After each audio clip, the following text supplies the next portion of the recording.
Ustedes obviamente van a ver fisiología de la reproducción, o sea que aquí no vamos a ver fisiología de la reproducción, es decir, aquí no vamos a ver el tema de progesterona, estrógenos, hormona estimulante de los folículos, no, nada de eso, eso lo ven ¿en qué se ve en reproducción? Como en quinto, no sé, pero la parte como tal de fisiología de la reproducción no es inherente a esta parte, eso lo ven, es en reproducción, ¿listo? O sea que en esa parte nos vamos a meter.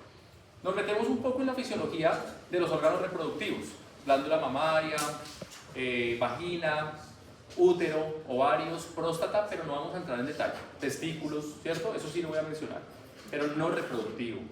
Digamos, hablaremos de la testosterona, la forma inactiva, ese tipo de cosas, ¿sí? ¿O más? Bueno, en renal, evidentemente, vamos a hablar de las vías urinarias altas y de las vías urinarias bajas. Entendemos como vías urinarias altas los riñones, incluso los uréteres, y vías urinarias bajas, la vejiga y la uretra, que ya es como lo que estaría asociado a trastornos de la micción. ¿Listo? Vamos a hablar de producción de orina, de todo esto. Ese tema es bien interesante, me parece bien interesante y bien bonito.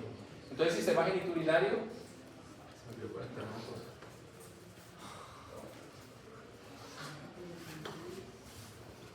¿Qué leyeron de fisiología renal? ¿O qué saben? ¿O repasaron? ¿Ya ojearon o no? ¿Qué sabemos de fisiología renal? ¿Quién quiere darnos como una intro? ¿Nadie? Por eso.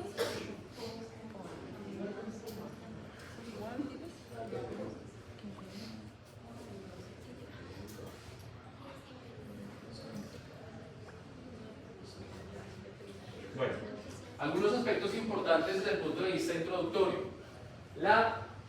Las enfermedades genitourinarias, los problemas renales, este tipo de patologías son muy frecuentes en la consulta. Cuando ustedes ya se estén enfrentando a la parte médico-clínica de animales, llámense perros, gatos, lo que sea, cualquier especie, van a ver que la casuística de pacientes con enfermedades genitourinarias es relativamente alta. Es un tema que por allá en semiología y en medicina interna lo hablaremos también. ¿Cuál es? ¿Cuáles son los principales motivos de consulta? Cuando nosotros ya estamos dedicados a la práctica profesional, ¿qué es lo que más llega?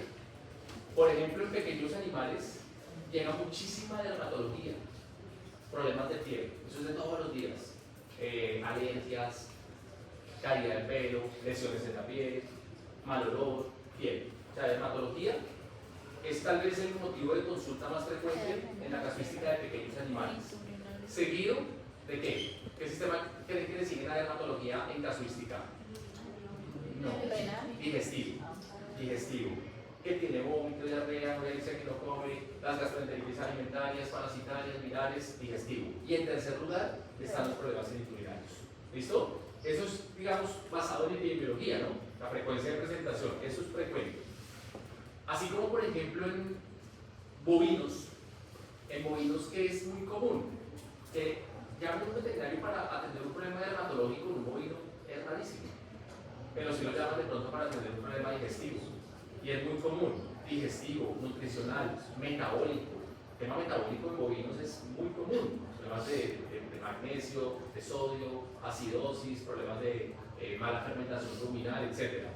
En bovinos, yo pienso que eso es tal vez lo más frecuente. En equinos es muy común también la casuística digestiva. Los equinos tienen una alta predisposición a ser cólicos. Y entonces el tema digestivo es bien. Y otro tema muy frecuente en equinos son las claudicaciones o aplomos, o cojeras, problemas de aplomos. Entonces hay la casuística también, y eso es importante. Y en el caso de las enfermedades genitourinarias, tenemos una prevalencia e incidencia de aproximadamente un 10 a un 15%. ¿Listo? Un 10 a un 15%. Tener en cuenta que muchas de las patologías o de los problemas genitourinarios representan un riesgo para la salud pública, riesgo sanitario, zoonosis. Por ejemplo, tenemos leptospira, brucela, ¿sí? Que son enfermedades potencialmente zoonóticas. Y la patogenia, que a partir de la fisiología vamos a entender la patogenia, la lesión sistémica o el comprobio sistémico. Por ejemplo, decíamos la clase anterior, si un perro tiene una insuficiencia pancreática exocrina, la enfermedad se llama así, insuficiencia pancreática exocrina. Y entonces, ¿qué ocurre en la insuficiencia pancreática exocrina? ¿Qué decíamos de la insuficiencia pancreática exocrina? Decíamos que tengo que saber primero qué hace el páncreas. Y que el páncreas tiene una acción endocrina y otra exocrina. Y que la acción exocrina es la producción de enzimas, de zimógenos. Y los zimógenos son enzimas inactivas. Y que hacen degradar nutrientes para que estos puedan ser absorbidos. La tripsina degrada proteínas, las hidroliza. Las lipasas van por los lípidos. Y cuando estos elementos de la dieta están desdoblados, degradados, están más pequeños, el intestino los puede absorber. El intestino no podría absorberlos como moléculas grandes, tienen que ser más pequeñas para que puedan ser absorbidas. Entonces decíamos que el páncreas exocrino sintetiza enzimas que son zimógenos, que son enzimas inactivas, las cuales se activan para favorecer el desdoblamiento o de degradación de nutrientes y que estos puedan ser absorbidos. ¿Eso qué es? Fisiología básica, ¿no? Y que finalmente se absorben a nivel intestinal y bueno, todo hicimos un tablero, mostramos todo lo hepático, lo pancreático y demás. Entonces si yo voy y me encuentro con que un perro tiene una insuficiencia pancreática exocrina o un animal de la especie que sea, pues yo ya sé que fisiológicamente qué hace el páncreas exocrino, y si tiene insuficiencia pancreática exocrina quiere decir que no está haciendo eso, o sea que no está produciendo enzimas. ¿Se dieron cuenta del ejercicio que hicimos la vez pasada? ¿Se acuerdan? Entonces si no está produciendo enzimas, pues entonces no degrada los nutrientes y estos no pueden ser absorbidos. Y el animal va a tener básicamente un cuadro de desnutrición. Todo sigue derecho, se pierde con la materia fecal. Y se caracteriza porque el animal come muy bien, tiene apetito voraz, pero no engorda. Está en los huesos, está flaco. Todo lo que se come sigue derecho, no lo está absorbiendo, no produce enzimas, insuficiencia pancreática exocrina. Entonces yo entiendo la enfermedad si comprendo la fisiopatología. Y también llegamos al diagnóstico, ¿se acuerdan? Les dije, ¿cómo creen que se diagnosticaría? Y ustedes dijeron, ¿se pueden medir las enzimas? Claro, puedo medir la lipasa y la tripsina en sangre. Lipasa inmunoreactiva sérica, tripsina inmunoreactiva sérica. ¿Y tendrá tratamiento? Y dijimos, claro, pues le doy las enzimas que el animal no produce. Y se las doy con la comida, y ahora él está comiendo y de una vez está recibiendo las enzimas que necesita. Entonces, es un ejemplo de que si hay una enfermedad llamada insuficiencia pancreática exocrina, que tengo que estudiar por allá adelante en medicina interna, y que tengo que saber en patología diagnóstica qué es la tripsina inmunoreactiva, qué es la lipasa inmunoreactiva, y tengo que saber cómo se puede tratar en farmacología, pues yo estoy recogiendo la información de todas las enfermedades, de todas estas asignaturas o disciplinas a partir de la fisiología. Sé la fisiología y ahí para allá me es más fácil concluir muchas cosas. En renal, mejor dicho, ni hablar, porque vamos a ver cuáles son las funciones del riñón y entonces qué debería estar haciendo el riñón si por ende no lo está haciendo. Y si no lo está haciendo, entonces ¿qué va a pasar? Bueno, ¿me la pasa por favor? Gracias, qué pena con su merced, muy amable. La siguiente. Entonces planteamos unos objetivos, ¿sí? Planteamos unos objetivos para, es una charla, como les digo, muy general de genitourinario, recordar y comprender aspectos fisiológicos fundamentales del sistema genitourinario. Siguiente, por favor. Reconocer las principales entidades patológicas de mayor presentación en perros y gatos. Esta presentación de perros y gatos en cuanto a enfermedades, pero la fisiología es exactamente la misma. La fisiología que vamos a ver acá, muchachos, bovinos, equinos, caninos, cerdos, perros, gatos, es la misma. Aquí no hay tantas variaciones, ¿saben? Aquí en el contexto de la fisiología renal es muy parecida. Reproductiva, sí es muy diferente en cada especie. Sigamos, por favor. Aplicar medidas diagnósticas y terapéuticas modernas de acuerdo a las necesidades de los pacientes. Esto ya viene después, contexto de patología. Sigamos. Bueno, entonces, lo siguiente. Aquí, muchachos, están las principales funciones del riñón. Entonces vamos a entender que el riñón tiene como principal unidad funcional y estructural la nefrona, ¿listo? La nefrona es, como en el sistema nervioso, la neurona, aquí es la nefrona. La nefrona es la principal unidad funcional y estructural del riñón. Es la célula, pues, evidentemente, que ejerce esas funciones que están ahí. ¿Cuáles son las principales funciones del riñón? La primera función es la filtración. El riñón es un órgano de filtración. Ya vamos a explicar cada una de ellas. Se encarga del balance electrolítico e hídrico, es decir, equilibrio hidroelectrolítico. El riñón también se encarga del control del equilibrio ácido-base y se encarga de la producción o síntesis hormonal. Esas son, muchachos, las 4 funciones principales que tiene el riñón. Ojo, de estas funciones derivan muchas, como subfunciones, ¿cierto? Pero en general, estas son las funciones a las cuales debemos hacer referencia cuando hablamos de fisiología renal. Acá tenemos un corte sagital de un riñón. Lo vemos acá, ¿cierto? Recuerden que tenemos 2 riñones. Los animales y los seres humanos tenemos 2 riñones. El riñón está recibiendo toda la sangre o o gran parte del gasto cardíaco. Ya sabemos que el gasto cardíaco es el volumen de sangre por minuto que el corazón inyecta al cuerpo, ¿no? Eso ya lo tenemos claro. Entonces el riñón está recibiendo un alto porcentaje del gasto cardíaco. O sea que casi que gran parte de la sangre que está circulando por el cuerpo está entrando ¿a dónde? Al riñón.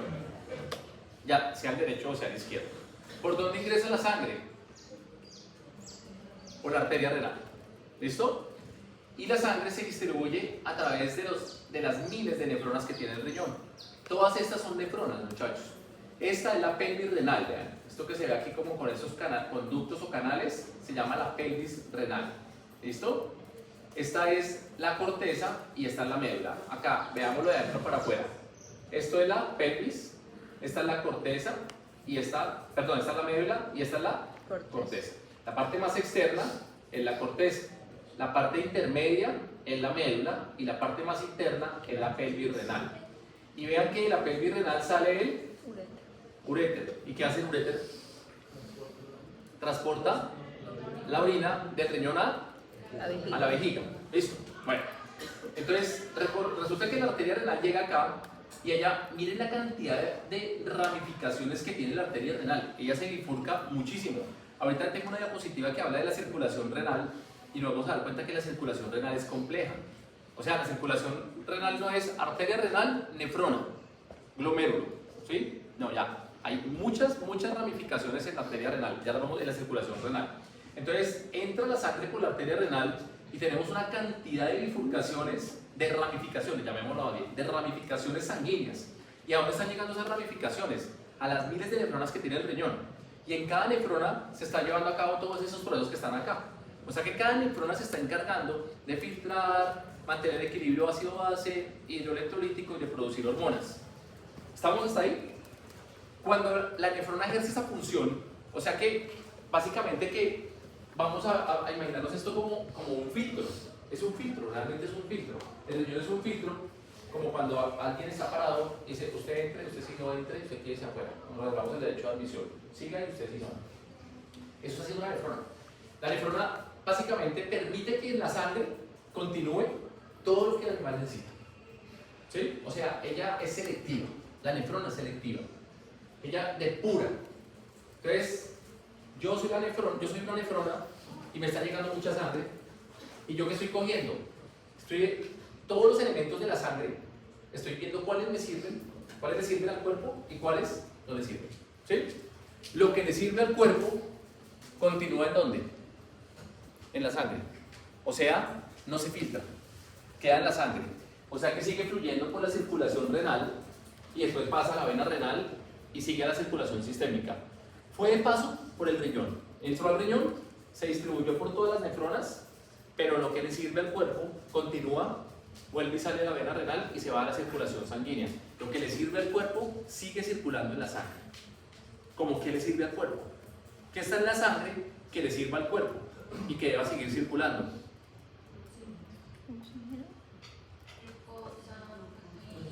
Glucosa, proteínas sobre todo, ¿qué más?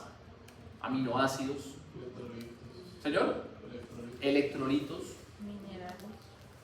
vitaminas, minerales, nutrientes, dejemos los nutrientes, agua. Eso le sirve al cuerpo, tiene que seguir en la sangre. ¿Y qué no le sirve? Los desechos del metabolismo. Todo lo que es desecho, lo que es basura, urea, creatinina, toxinas, todo lo que no le sirve al cuerpo se tiene que ir ¿a dónde?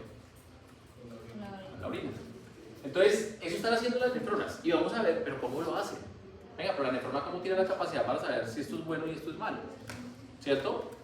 Nos vamos a dar cuenta cuáles son los parámetros en los cuales la nefrona se basa para hacer ese proceso. ¿Listo? Y finalmente, el resultado de la función renal, ¿cuál sería? O de la filtración. Reabsorber nutrientes y eliminar desechos. Entonces, ahí estamos hablando de la primera función que se llama filtración. Y esa filtración tiene dos formas de entenderse. Reabsorción y eliminación o secreción. Reabsorción y eliminación o secreción. Entonces, cuando nosotros hablamos de que la filtración, tal vez muchachos, la filtración renal es la función más importante del riñón. O sea, todas son importantes, pero si yo digo cuál filtrar. ¿Y al filtrar qué hace? Reabsorbe y secreta o elimina. Entonces, ¿qué reabsorbe? Porque ya pasó a la sangre, eso viene aquí, vean, viene aquí por la arteria renal y entró, pasó a la nefrona, pero volvió y se reabsorbió a la sangre. Y vuelve y sigue la circulación sanguínea y sale por la vena renal de la circulación sistémica. Y todo lo que no le sirve al riñón, la nefrona se encarga de eliminarlo y va pasando a la pelvis renal como orina. O sea que ustedes se dan cuenta como que la circulación arterial, por así decirlo, ingresa a la nefrona. ¿Han escuchado, saben cuál es la primera barrera de filtración de la nefrona? El glomérulo. El glomérulo es la primera barrera de filtración de la nefrona. Es como si, hagan de cuenta que este salón es una nefrona, la sangre ingresa por acá por la puerta, la sangre arterial entró y en cada parte de la nefrona, cada uno de ustedes ejerce una función y cada uno de ustedes va a hacer algo. Venga, yo voy por los electrolitos, yo voy por los aminoácidos, yo voy por las proteínas, cada uno ejerce una función. Pero la primera barrera, en este caso sería el glomérulo. Ella es la primera barrera de filtración de la nefrona, del glomérulo. Después sigue el resto de la nefrona. Y la sangre hace ese recorrido. Y llegó acá. ¿Sí me entendieron? Y en cada parte, venga, si a todas estas nefronas se les pasó algo, de allá puede que no se pase. O de acá. Pero finalmente es un filtro muy exigente. Y cuando la sangre vuelve aquí a salir por la vena renal, lo que tenía que eliminarse, se tuvo que eliminar. Y todo lo que el riñón, lo que el cuerpo no necesita, pasa ahora, sale de la nefrona a la pelvis renal en forma de orina. O sea que la orina es un desecho. ¿Listo? Y esa orina se acumula aquí en la pelvis y va saliendo de forma ¿qué? Pasiva. O sea, ¿con qué frecuencia se está filtrando?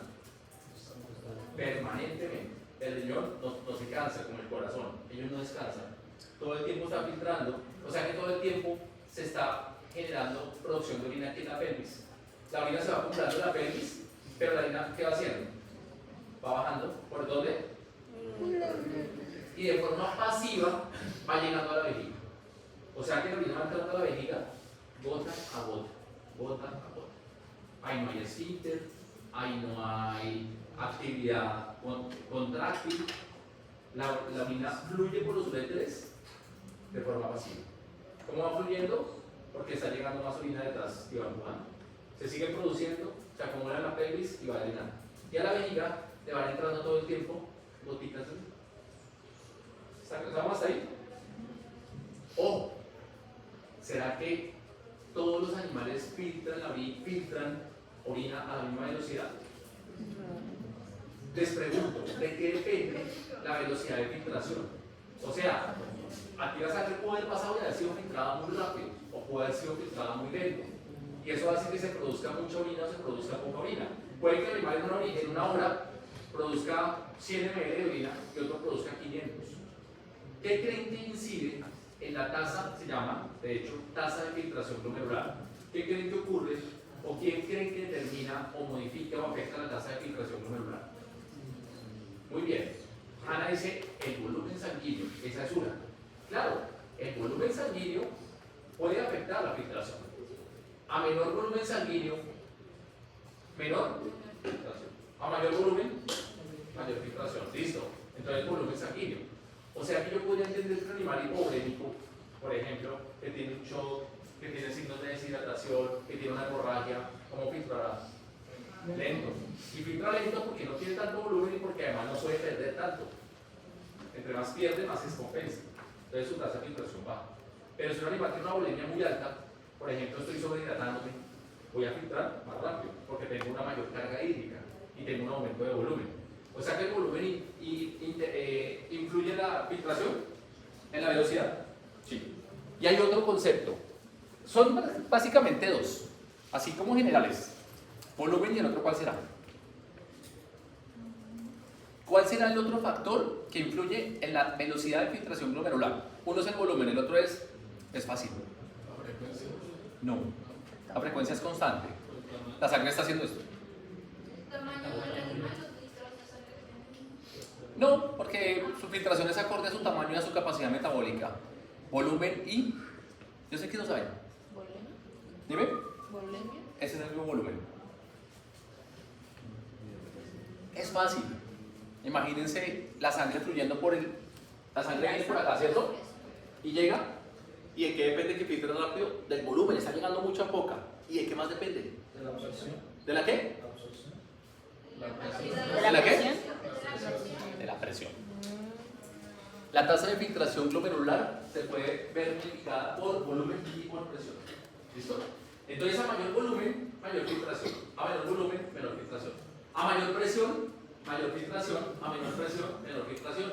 Si el animal está hipertenso, filtra más rápido.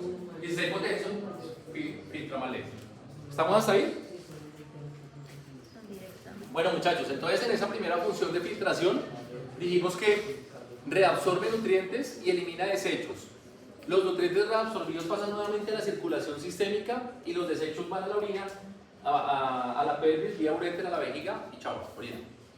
Bueno, aquí vamos a entender muy bien conceptos como tasa de filtración glomerular, producción de orina, consumo de agua en el día, presión arterial. Hay una cantidad de parámetros fisiológicos que ya vamos a ver poco a poco. ¿Vamos claros hasta ahí? Listo. Siguiente función del riñón. Él se encarga del equilibrio hidroelectrolítico. ¿Listo?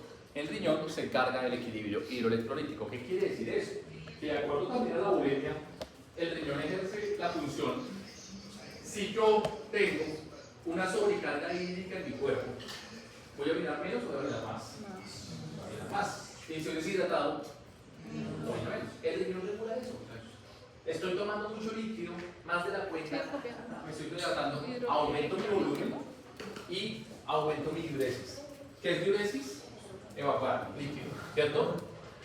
Diuresis es promover la salida de líquido del cuerpo. Si yo estoy tomando mucha agua, voy a orinar más, porque me estoy sobrehidratando. El riñón regula eso. Donde yo tomara mucha agua, mucho líquido, y yo siguiera orinando lo mismo, me estoy cargando hídricamente, y se está afectando tanto mi volemia como mi presión sanguínea. ¿Sí está claro? Además, mi sangre se está diluyendo mucho, y si se diluye mucho, tampoco es bueno, ¿no? Entonces, eso lo hace el riñón. Y si soy deshidratado, hice mucho ejercicio, actividad física, sudé, corrí, y tengo una deshidratación que se me pone la boca seca, como que estoy como medio ido, medio mareado, deshidratación por ejercicio, por calor, por ingesta de trago, alcohol, ¿cierto? En esos cuadros de deshidratación, ¿cómo respondo yo en cuanto a filtración? El animal deshidratado no orina, inhibe la diuresis. Pero el riñón hace eso por acción específicamente en los túbulos renales. Pero hay una hormona que es la que se encarga de determinar eso. Y esa hormona se llama la ADH, la hormona antidiurética. ¿Listo? La hormona antidiurética. ¿Dónde se sintetiza la hormona antidiurética?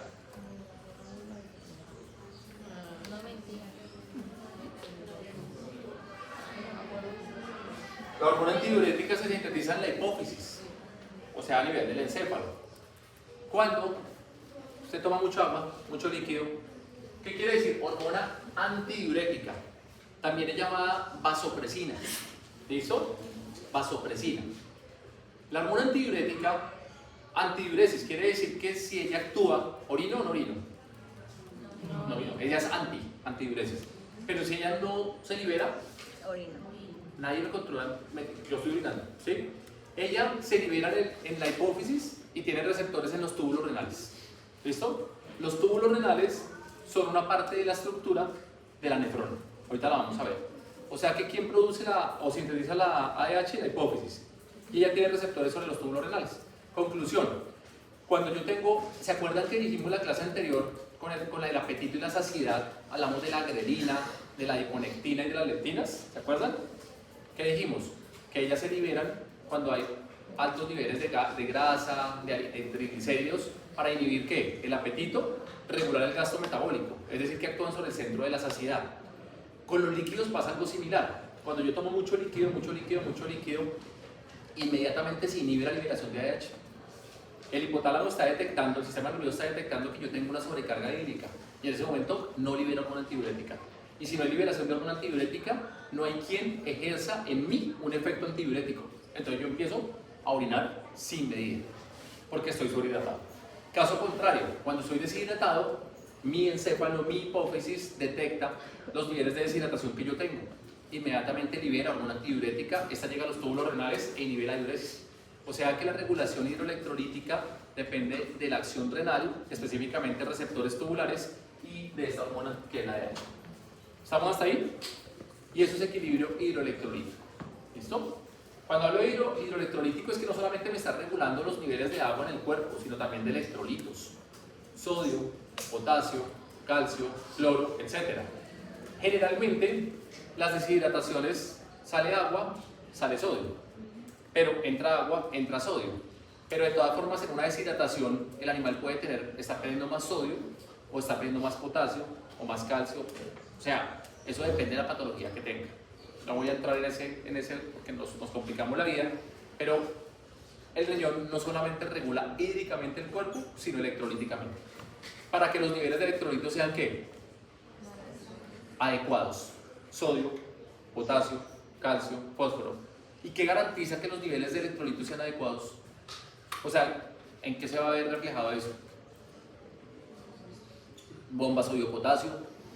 Acuérdense, repolarización, despolarización de los cardiomicitos, por ejemplo. Niveles altos de sodio o de potasio o viceversa pueden afectar la función cardíaca. ¿Se acuerdan? La conducción eléctrica del corazón, nódulos sinusoidales de la segunda función. Dime. ¿Cómo es la parte fisiológica del sentido del láser? ¿Cómo es que la parte fisiológica? Es lo que estamos hablando. Hay a nivel central unos receptores como tal de agua o de líquido que ante la ausencia de volumen hídrico o el déficit de volumen hídrico se activa una respuesta para motivarte a tomar más líquido. Eso lo hace esta hormona, la hormona antidiurética o la vasopresina. Básicamente, así como está el centro de la saciedad, también está el centro del aseo del control hídrico del cuerpo, el cual está relacionado con los niveles de agua que tú tengas en el cuerpo o la pérdida de la misma. Ante una sobrecarga hídrica, todos estos mecanismos se van a activar y ante una descarga hídrica se van a inhibir. Es tal cual eso que estamos hablando. ¿Listo? O sea que la regulación también de la ingesta de líquido está relacionada con la acción, con la eliminación renal y con la liberación de esta hormona antidiurética.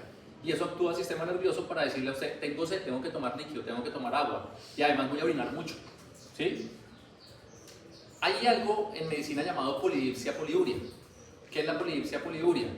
Tomar mucho líquido y orinar mucho. Entonces, por ejemplo, si yo orino, y puede ser de doble vía, si yo orino mucho, me deshidrato y me da más sed y tomo más líquido. Y está relacionada a la acción de esta hormona directamente y la función renal. O si yo puedo tomar mucha agua porque estoy orinando mucho. O también, caso contrario, yo estoy tomando mucho líquido, me da mucha sed. Y entonces si tomo mucho líquido, ¿qué va a pasar con la orina? Que también voy a orinar mucho. Esta polidipsia y poliuria se presenta, por ejemplo, en enfermedades metabólicas. Ejemplo, diabetes. Una persona o un perro diabético tiende a tomar más líquido y a orinar más. Las enfermedades metabólicas, de hecho, se caracterizan por tener 3P. 3P, que son polidipsia, poliuria y algunas polifagia. Poliuria, orina mucho; polidipsia, toma mucha agua; y polifagia, come mucho. Cuando se presentan esas 3P, el animal puede tener diabetes o síndrome de Cushing o síndrome de Addison, que son enfermedades metabólicas. Y comprenderemos estas enfermedades metabólicas comprendiendo la fisiopatología de estos componentes hormonales. ¿Listo? Bueno. Siguiente función del riñón: equilibrio ácido-base. El equilibrio ácido-base del cuerpo. ¿Listo? El equilibrio ácido-base tiene que ver, y por ahí hablábamos del pH de la sangre. El pH de la sangre debe ser neutro. Y se habla de un pH neutro aproximadamente entre 7.3 y 7.4. ¿Listo? pH de la sangre, promedio 7.3 a 7.4. Lo que esté por debajo de eso se considera ácido y lo que esté por encima se considera básico o alcalino. ¿Listo? Entonces, ¿qué importancia tiene el tema del pH? Pues que si el pH se baja de 7.3, el animal o el paciente está frente a un cuadro de acidosis metabólica, se sube alcalosis. Ambas condiciones pueden representar un riesgo para la vida del paciente. Entonces, ¿quién se encarga de regular ese equilibrio ácido-base y ese pH sanguíneo? El riñón. ¿Listo? ¿Y cómo lo hace? Permitiendo la eliminación o la reabsorción de hidrogeniones y de bicarbonato. ¿Listo? Hidrogeniones y bicarbonato. Entonces tengan en cuenta esos dos elementos, hidrogeniones y bicarbonato. ¿Qué quiere decir? Que los hidrogeniones se comportan como un componente ácido. Los hidrogeniones se comportan como un componente ácido y el bicarbonato se comporta como un componente alcalino o básico. ¿Listo? O sea, si el animal está experimentando acidosis metabólica, ¿qué hace el riñón? Reabsorbe bicarbonato y elimina hidrogeniones. Los hidrogeniones se comportan ácido y el bicarbonato alcalino. Si yo estoy en un estado de acidosis metabólica, ¿qué hace mi riñón? Para compensar ese pH, porque si es acidosis, ¿cómo está mi pH? Bajo. ¿Qué hace el riñón para contribuir en la elevación de eso? Pues elimina hidrogeniones, pero reabsorbe y retenga bicarbonato. Pero si mi condición es la contraria, tengo alcalosis metabólica, yo voy a perder bicarbonato y reabsorbo hidrogeniones. O sea que esa capacidad de regulación también la tiene el riñón. Pero muchachos, la regulación del equilibrio ácido-base no solamente la hace el riñón, también la hacen dos más. ¿Quiénes son? En el cuerpo. Los pulmones, intercambio gaseoso. Cuando yo hago el intercambio, la hematosis, ¿se acuerdan cuando hablábamos de que entra el oxígeno y sale el CO2? Ese es el primer mecanismo de regulación del equilibrio ácido-base en el cuerpo y es respiratorio. El segundo son las sustancias tampón. Se llaman sustancias tampón la hemoglobina, el bicarbonato, sulfatos, entre otras. Esas son sustancias que ayudan a neutralizar, a regular el pH sanguíneo.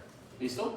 O sea que cuando hablemos de cuáles son las tres principales funciones encargadas de la regulación del pH en la sangre, la hematosis, las sustancias tampón y la función renal.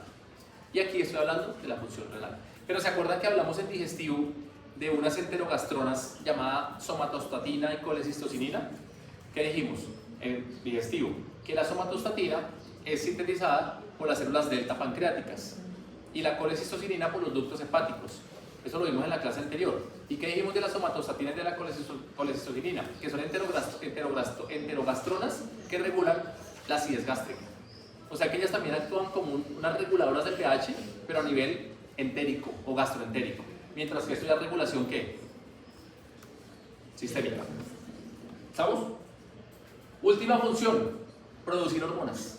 Los riñones sintetizan hormonas. Entonces filtran, al filtrar reabsorben y secretan equilibrio hidroelectrolítico, equilibrio ácido-base y producción de hormonas. ¿Cuáles son las principales hormonas que los riñones sintetizan? La eritropoyetina y la renina.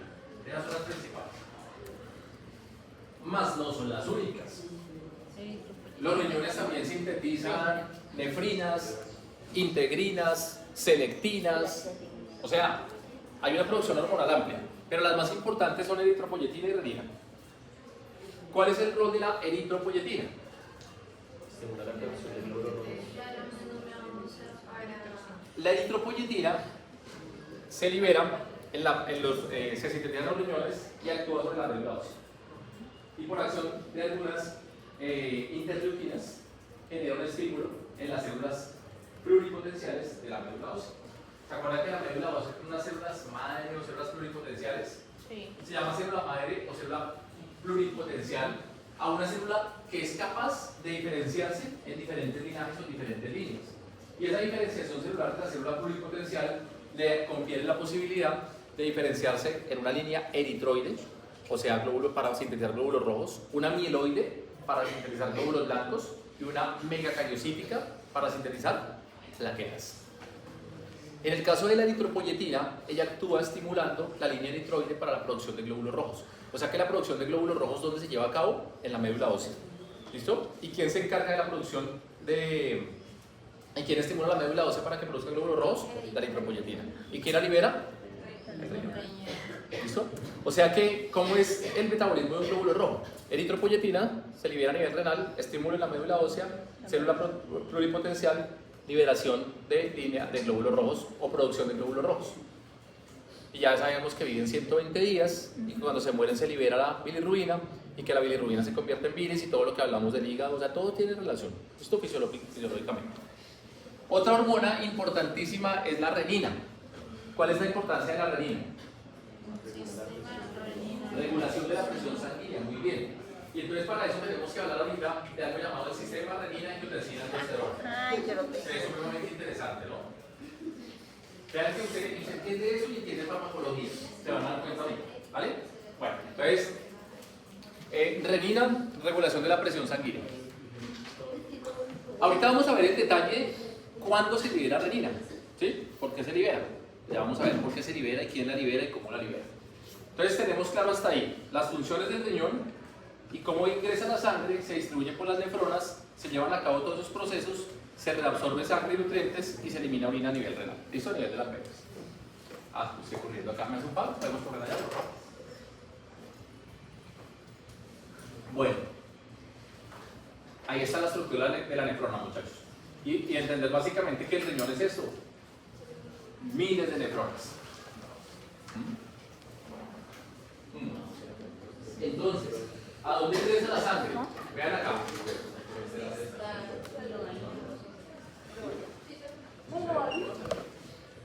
Allá. Aquí ven. La sangre está ingresando acá, ¿cierto? Sí. O sea que ¿dónde está la primera barrera? Aquí ven, la espalda para allá. Acá. ¿Sabes? ¿Cómo se llama esto? El glomérulo. El glomérulo, ¿qué es? Es una red de capilares. Es una red de capilares especializados en filtración. O sea, el glomérulo es tal vez la estructura más importante de la nefrona.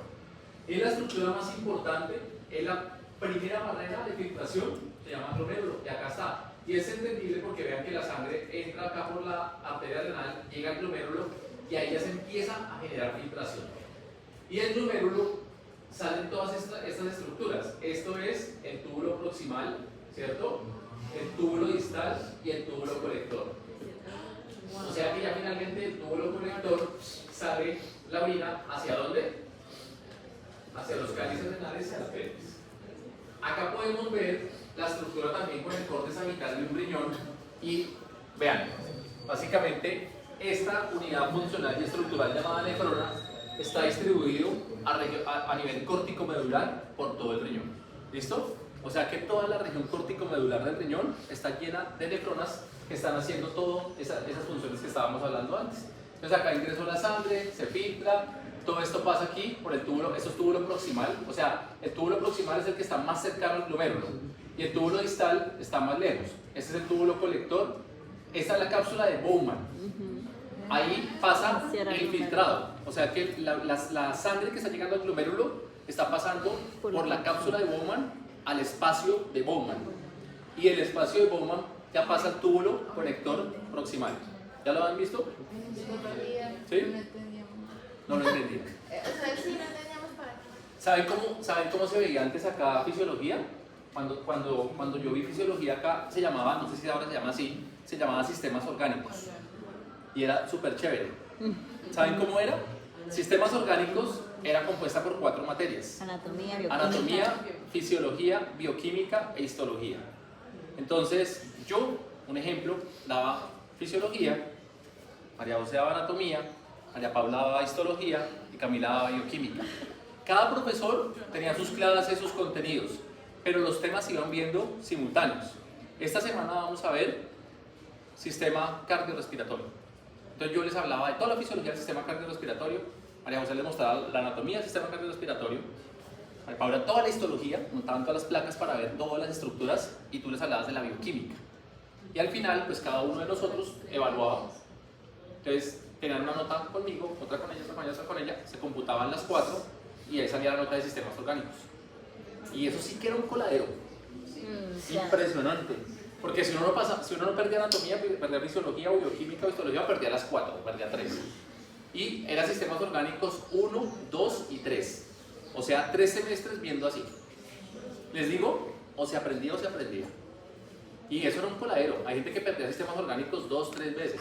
Y entonces perdió sistemas orgánicos, le quedó fisiología en 3, anatomía en 3, 2, e histología en 3, 3 y bioquímica en 2. Pues perdió. Pasó 3, pero perdió una.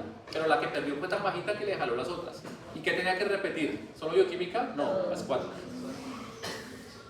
Y era muy chévere porque lo que tú decías, estoy viendo aquí la cápsula de Bowman histológicamente y ahora sé dónde está y qué hace.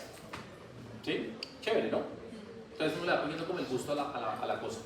Entonces, la sangre que se empieza a filtrar acá, muchachos, pasa al espacio de Bowman y ahí ya pasa a la primera porción de la nefrona o a la segunda, después del glomérulo, o la primera después del glomérulo, que es el túbulo proximal. Y ya se distribuye por todo esto, ¿listo? Entonces está el asa de Henle, el túbulo proximal, el túbulo distal y el túbulo colector. Y una vez, y miren la circulación, muchachos, vean que la circulación arterial está completamente entrelazada en la nefrona. Y finalmente, ya de la parte final, sale la circulación venosa. O sea que ya todo esto es lo que se reabsorbió, vean, lo que se reabsorbió pasa por acá y lo que se va a eliminar pasa por acá, aquí a los cálices renales, a la pelvis renal para salir por los uréteres. ¿Listo? Los uréteres son muy delgaditos, ¿no? Son muy pequeñitos, son delgados, pues. Bueno, eso es lo que está pasando allí en la nefrona. ¿La podemos pasar, por favor? Entonces, es que el título no se alcanza a ver, ¿cierto? ¿Puede bajar un poquito eso? ¿Cómo fue que hicimos la espalda? Qué pena. No sé cómo es el problema. Que conectan los cálices de la pelvis y eso y...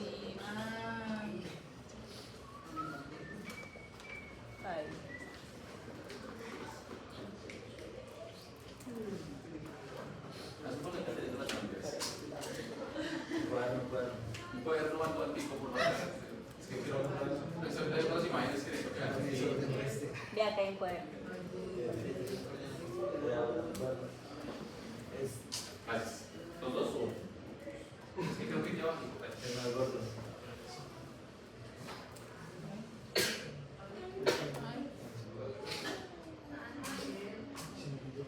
listo, ¿cómo no está ahí? Gracias. Bueno, actividad glomerular. Entonces, siguiendo el orden de las estructuras, pues, la primero sabemos que la sangre está llegando. Recuerden algo que vimos en cardiología. Aquí tenemos que ir hilando, muchachos. ¿Hilando qué? Que el ventrículo izquierdo está bombeando sangre, ¿no? Y que la está bombeando para la circulación sistémica. Recuerden que la presión del ventrículo izquierdo es 80-120, 80, perdón, diastólica, 120 sistólica.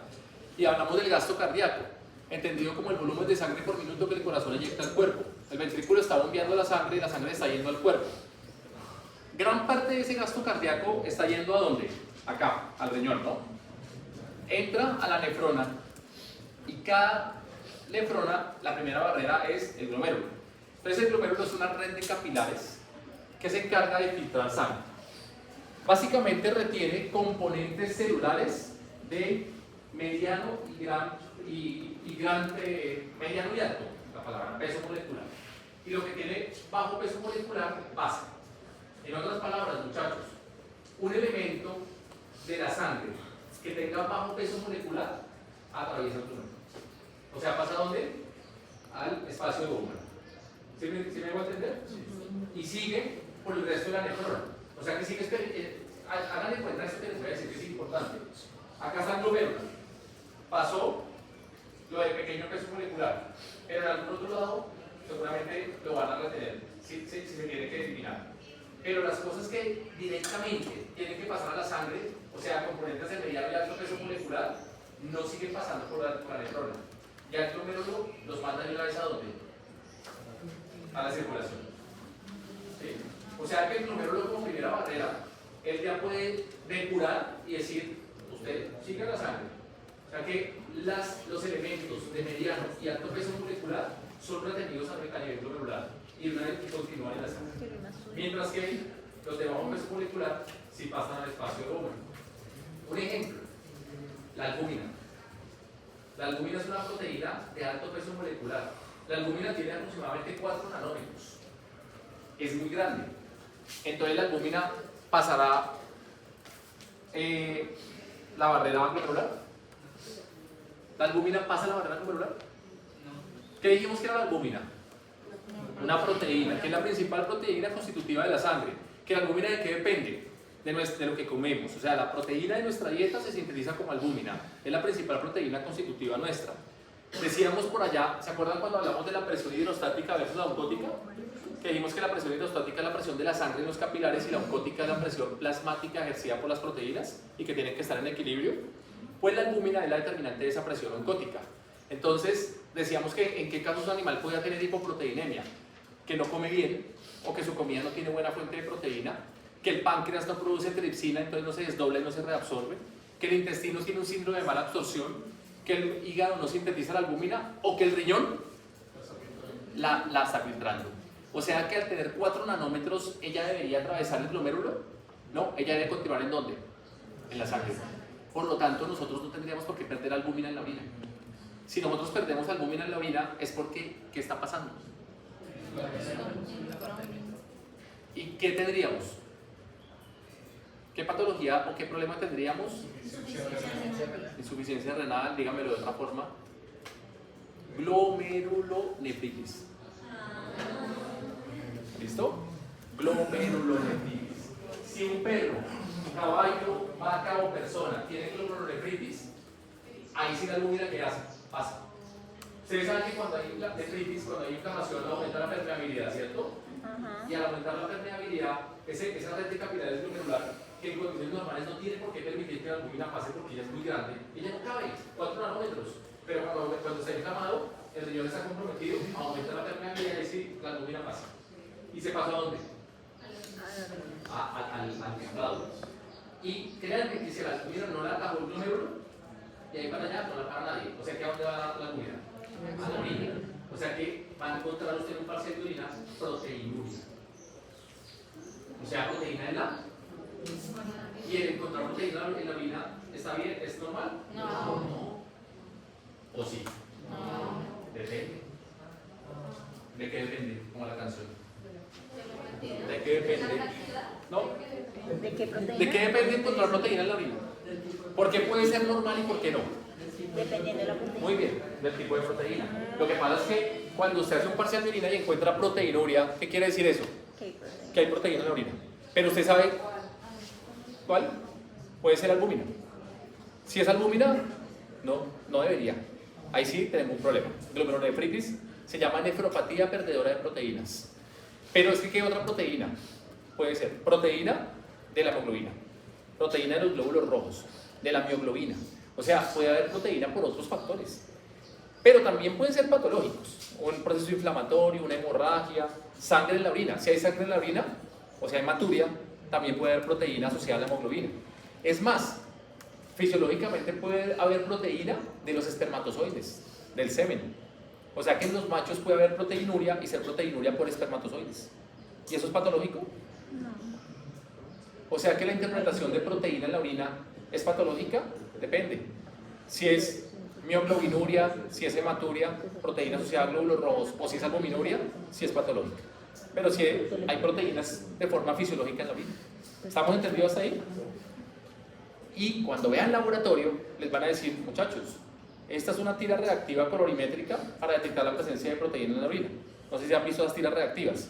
Y es que cogen la tira, que tiene unos cuadritos de colores, lo sumergen en la orina, en un tubo de ensayo, y cambia de color dependiendo si hay glucosa, proteínas, nitritos. Y la intensidad del cambio de color le dice, hay 10 miligramos por decilitro de proteína, hay de 10 a 30, más de 30 o más de 500.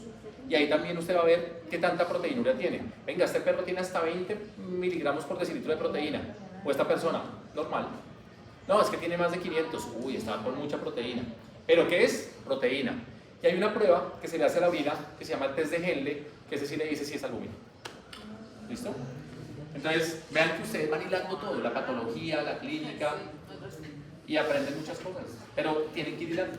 Cuando llegan uno a medicina interna, es súper chévere el ejercicio de medicina interna, porque en medicina interna nos sentamos así también, pero yo le digo aquí a las compañeras, me traen un caso de cardiología para la otra semana, que hable de todo, electro, presión arterial, y ahí hablamos de todo, muchachos. Ahí le metemos laboratorio, parasitología, le metemos medicina interna, semiología, fisiología, anatomía, todo. ¿Por qué? Porque en cada sistema se puede hablar de neoplasias, de laboratorio, de farmacología, de todo, y todo se va hilando. Pero es una pregunta, ¿hay un porcentaje específico de proteína en orina que se pueda, o sea, que sea normal, que no Sí, sea patológico? menos de 30 miligramos por decilitro es aceptable, pero eso también varía por especies. Entonces hay especies en las que ciertos niveles de proteína son normales y otros en los que cualquier nivel de proteína es patológico. ¿Estamos hasta ahí? Entonces, muchachos, la albúmina atravesaría el glomérulo si este está inflamado. Por lo tanto, si el paciente tiene una glomerulonefritis. Y un ejemplo, un paciente con enfermedad renal, con leptospirosis, con brucela, puede tener glomerulonefritis y puede tener proteinuria. y se está perdiendo proteína en la orina y no debería perderse proteína en la orina. Entonces, ese es un ejemplo de la filtración glomerular como primera red de capilares que filtran sangre, retiene componentes de alto y mediano peso, pero permite el paso de componentes de bajo peso molecular. Bueno, filtrado glomerular, vean ese dato que está ahí, es bien chévere. Velocidad 3.7 ml por kilogramo minuto. Esa es la velocidad de filtración del glomérulo. O sea que el glomérulo está filtrando 3.7, casi 4 ml de sangre por minuto por kilo de peso. Gracias. Por 65. Ahora les voy a dar un dato interesante. Yo les voy a dar un dato y ustedes me van a averiguar otro. Y el dato es el siguiente. Ustedes saben, les voy a colocar unos parámetros fisiológicos acá en el tablero. Coloque la cosa positiva, por favor, un momentico. Devuélvase. Bueno, acá. Así que ya ves, tenemos espacio aquí en blanco, entonces les voy a hacer acá. Primer punto a tener en cuenta. Presión arterial. Presión arterial. Segundo. Consumo de agua en el día. Consumo de agua por día. Tercer elemento. Tasa de filtración glomerular. Cuarto elemento. Producción de orina. ¿Listo? Estos son parámetros fisiológicos, se los voy a decir en el perro y en el gato. El grupo de urinario tendrá que averiguarlos en la vaca, en el caballo, en el cerdo. De ahí para allá quiere conejo, hámster, no sé, no, pero pues los animales que nos interesan más acá principalmente. ¿Cuál es la presión arterial promedio normal? Pequeños animales y seres humanos. 120, 80.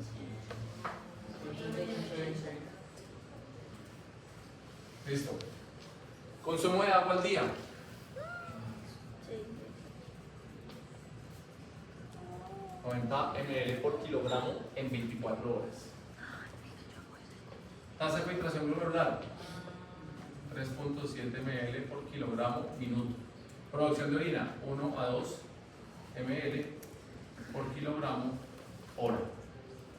Muchachos, estos son parámetros fisiológicos, se los deben aprender, es importante que lo sepan. La presión arterial promedio es de 120 sobre 80, es decir, 120 sistólica, 80 diastólica. Eso es lo normal, o sea, esto que estamos hablando es fisiológico. El consumo de agua al día, 90 ml por kilo en 24 horas. O sea, lo normal es que un perro se tome en un día, o un gato, no, perdón. 243. Esto es para perros. Gatos y cachorros, 60. Listo. Un perro consume 90 ml por kilo de agua al día. Un gato o un cachorro cualquiera, 60 ml por kilo de agua al día. La tasa de filtración glomerular en promedio es de 3.7 ml por kilogramo minuto. Ojo muchachos, es controvertido ese dato de la tasa de filtración glomerular. Algunos autores dicen que realmente es un dato que no se puede establecer, pero ese es un parámetro más o menos fisiológico producto del estudio. Lo que pasa es que la tasa de filtración glomerular se modifica mucho. Yo puedo estar filtrando 3.7 ml por kilogramo minuto, pero si voy a tomo líquido, pues voy a filtrar a 4 o a 4.5. Y si estoy un poquito deshidratado, voy a filtrar a 2.5. ¿Sí está claro? Si de pronto está haciendo mucho frío, cuando hace frío, ¿uno orina más o orina menos? Más. Más. ¿Por qué? ¿En periodo de frío hay vasoconstricción o vasodilatación? Vasoconstricción. ¿En frío hay vasoconstricción o vasodilatación? No tiene mucho frío. Vasoconstricción. Vasoconstricción. O sea, ¿qué aumenta? La presión. La presión. O sea, ¿qué aumenta? La tasa de filtración. Cuando usted llega por allá, se va de práctica y llega a Murillo, le dan ganas de orinar. Aumenta la presión arterial. A mayor altura sobre el nivel del mar, mayores requerimientos de oxígeno. Cambia la curva de afinidad de la hemoglobina por el oxígeno. ¿Se acuerdan que hablamos de eso? Hago vasoconstricción, me aumenta la presión arterial sutilmente y al aumentarme la presión aumenta también la tasa de filtración glomerular y si aumenta la tasa de filtración, orino más. Eso en frío ocurre y en calor es todo lo contrario. ¿Sí está claro, señor Juan? ¿Y cómo actuaría, por ejemplo, la deshidratación en el tema del frío? ¿Sería más rápido? No necesariamente. Es un mecanismo independiente que está relacionado con la acción de la hormona antidiurética. O sea, igual, De pronto en condiciones de calor o de frío, usted se deshidrata, pero están relacionados con volumen de líquido. Ya la altura, y esto es lo que cambia la presión. ¿Listo? Entonces, por eso es que cuestionan tanto la tasa de filtración glomerular, porque se asume que es muy variable. Mi tasa de filtración glomerular, si estoy en Murillo es una, si estoy en Santa Marta es otra. Si tomo mucho líquido es una, si tomo poco líquido es otra. Pero si hablemos de un promedio, 3.7 ml por kilogramo minuto en condiciones ¿qué? Normales, exactamente, fisiológicas.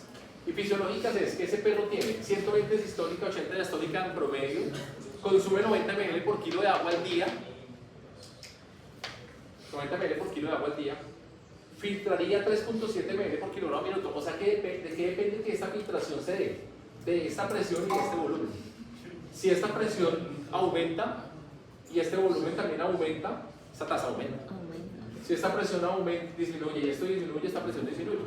Eso ya varía fisiológicamente en condiciones climáticas, ambientales y demás. Pero en este contexto, tomando esta cantidad de agua con esta presión, filtra esta velocidad y orina a este volumen. O sea, 1,12 ml por kilo hora. O sea que un perro, pongamos un ejemplo de un perro de 10 kilogramos. Un perrito de 10 kilogramos es Schnauzer de 10 kilos. Ese Schnauzer de 10 kilos que tiene una presión arterial 120 sobre 80, se toma más o menos 1 litro de agua al día. 900 ml de agua al día. ¿Sí? Entonces ustedes ya saben que si tienen un perro de 10 kilos, ese tiene que tomar más o menos 1 litro de agua al día. ¿Sí? Si tienen un perro de 50 kilos, se tiene que tomar casi 5 litros de agua al día. Y a veces le ponen un plato y el perro no se la toma toda. Entonces está tomando menos agua de la cuenta. O toma mucha agua, pero es que 50 kilos son 5 litros. Mida por una botella cuánta agua le está poniendo en el día y si el perro está consumiendo esa agua, o está consumiendo menos, o está consumiendo más. También varía el consumo de líquido dependiendo de la dieta. Si el perro tiene una dieta húmeda, consume menos líquido. Si tiene una dieta seca, consume más líquido. Obvio, ¿cierto? Este perro de 10 kilos se toma más o menos ¿cuánto? 900 ml de agua, ¿qué? Al día. Este perro de 10 kilos, ¿cuánto filtra? 37 ml 3.7. por minuto. ¿Qué quiere decir? Que en un minuto está filtrando 37 ml de sangre. En un minuto, este perro de 10 kilos, que se toma casi 1 litro de agua, está filtrando por minuto 37 ml. 3.7 por 10 a 37 por minuto.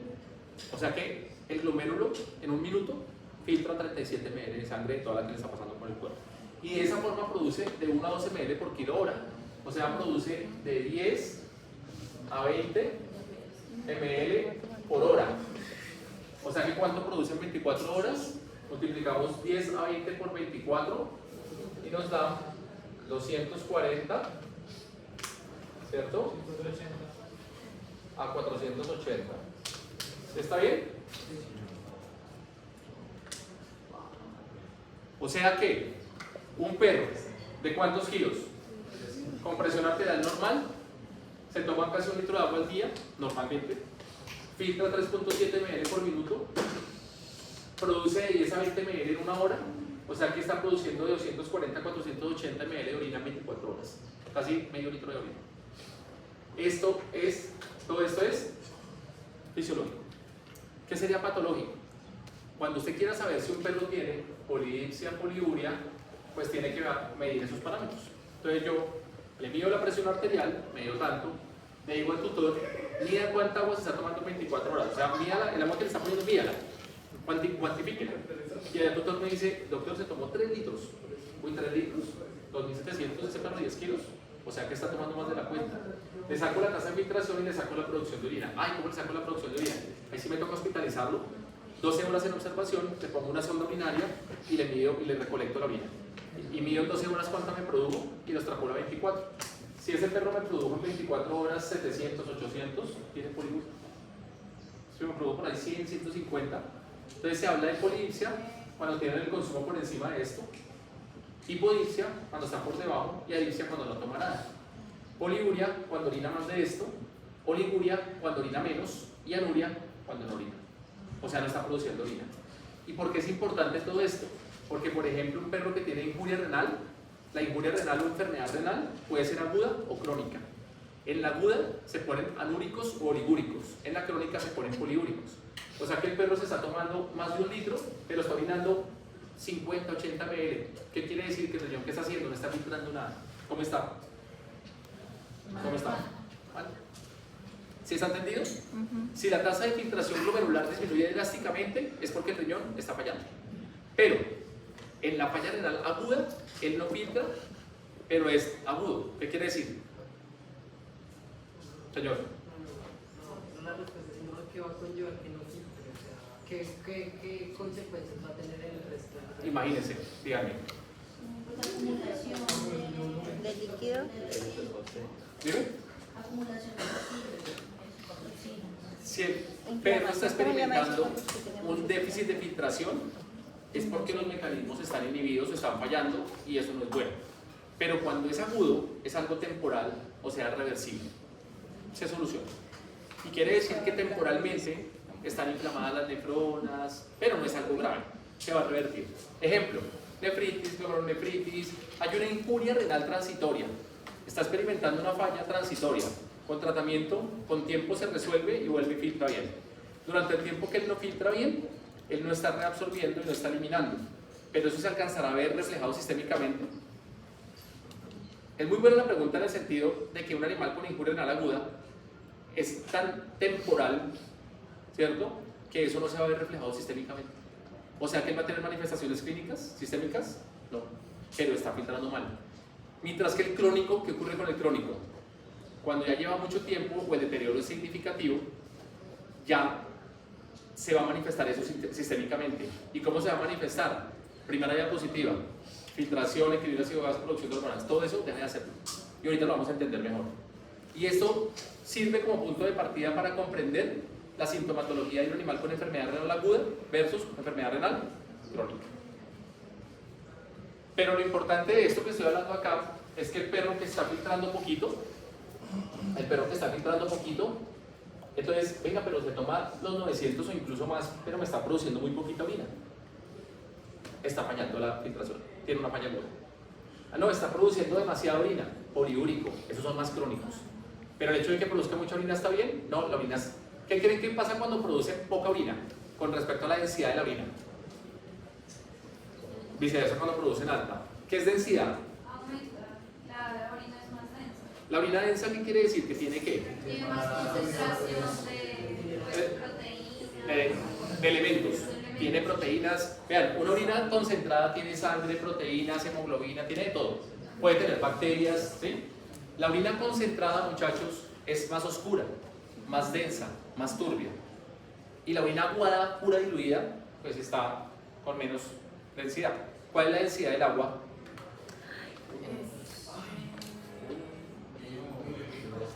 La densidad del agua es 1.000. Le dicen 1000, pero pues realmente es 1.0. O sea que ¿cuál es la densidad de la orina? Si yo tomo un vaso de agua, si yo cojo un vaso de agua, su densidad debe ser 1.0. La orina tiene una densidad promedio de 1015 a 1025, a 1035. 1015 a 1035. Esta es la densidad urinaria normal, muchachos. La densidad de la orina debe ser más o menos de 1.015 a 1.035. Quiere decir que entre más bajita esté la densidad, está más cercana a la densidad del agua. O sea que la orina es más que diluida. Y si está 1035, 1040 es más concentrada, más densa, más turbia. El animal que tiene oliguria, manuria, o sea que produce muy poquita orina, ¿cómo creen que va a estar la densidad? Densa. Más alta. Concentrada. Y el que está orinando demasiado, exacto. Entonces, normalmente, cuando a uno le dicen orina muy poquito y orina oscuro, turbio, concentrado, si está experimentando una falla renal, es aguda. Pero si me dicen orina pura agua y yo todo el tiempo está orinando, el volumen es alto, está experimentando una injuria renal crónica. ¿Listo? Bueno, eso digamos que la interpretación patológica la entenderemos mucho mejor a medida que vamos avanzando en la fisiología. ¿Quedaron claros estos parámetros fisiológicos? Presión arterial, consumo de agua promedio del día, tasa de filtración glomerular y producción de orina. Y que si aumenta, pues evidentemente puede ser, aumentó el consumo de agua y la producción de orina, puede ser fisiológico porque está haciendo calor, tiene mucha sed, actividad física, va a tomar más agua, va a filtrar más y va a producir más. Y si estoy tomando muy poco líquido, orino menos, filtro menos, pero puede ser porque estoy, pues, bien, ¿sí? O sea que esto varía mucho. Pero esto sí es un parámetro para estudiar muchas enfermedades, como la diabetes insípida, como la diabetes mellitus, una enfermedad llamada el síndrome de Addison. Todo eso lo podemos comprender en los pies del niño. Ya después son algunas enfermedades, créanme que ustedes tengan esa información y van a entender muy bien. Bueno, acá este imagen lo que representa, pues, evidentemente es el glomérulo. ¿Sí? Arteria ferente. Vamos a ver en la otra imagen la circulación renal bien detallada. Sigamos. ¿Ya puedo borrar eso? Sí, señor. Pero usted Y aquí en esta diapositiva lo que quiero mostrarles es la circulación renal, que es compleja. El flujo sanguíneo renal no es simplemente arteria renal y vena renal y ya, sino que esto tiene muchas alanderitas. Vean todas las estructuras de la red sanguínea renal. La sangre ingresa por la pasa la arteria renal, arteriola renal, arterias interlobales, arteria arcuada, arteria interlobulillar, arteria ferente, capilares glomerulares, arteria eferente, capilares peritubulares, vénulas, vena interlobulillar, vena arcuada, vena interlobal, vena renal, cava. ¿Qué quiere decir esto? A ver, por ejemplo, tiene que decir esto en orden para la No, esto es simplemente ¿qué quiero mostrarles acá? De pronto a mí me interesa que se sepa esto en detalle. Me interesa que sepa, no es que entonces dentro de la arteria renal y sacudera renal, no tienen todos los capilares. Pero les decía que son muchas ramificaciones. ¿Listo? Bueno. Vean esta imagen, muchachos. ¿Qué está representando acá? La arteria renal, todo esto es, pues el riñón obviamente, sale la sangre a la vena, acá tenemos los uréteres y la orina llegando a la vejiga y de la vejiga sale la uretra. Ya habíamos dicho que la orina se está acumulando en la pelvis y está drenando de forma pasiva por los uréteres hasta llegar a la vejiga. Ya la actividad vesical sí tiene un componente neurológico bien importante, y la uretra. ¿Y eso qué será esto amarillito? Las suprarrenales o glándulas adrenales. ¿Qué hacen? Liberación de cortisol, adrenalina, noradrenalina, corticoides, dopamina, hormonas sexuales, aldosterona, bueno, muchas cosas. Recuerden que tiene también una función en la región cortical y medular de la glándula adrenal. Enfermedad relacionada con las glándulas adrenales, el síndrome de Cushing y el síndrome de Addison. Síndrome de Cushing también se llama hiperadenocorticismo. ¿Qué quiere decir? Que todo esto que estamos hablando se está produciendo mucho. Addison, hipoadenocorticismo. Vean, sencillito, un animal con síndrome de Cushing, ¿ustedes esperarían que tenga hipertensión sistémica o no?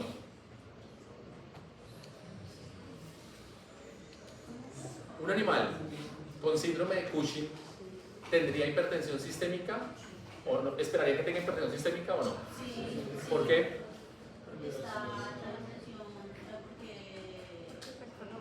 La respuesta sí es sí, pero ¿por qué? Dime. No, pero específicamente por la producción de algo.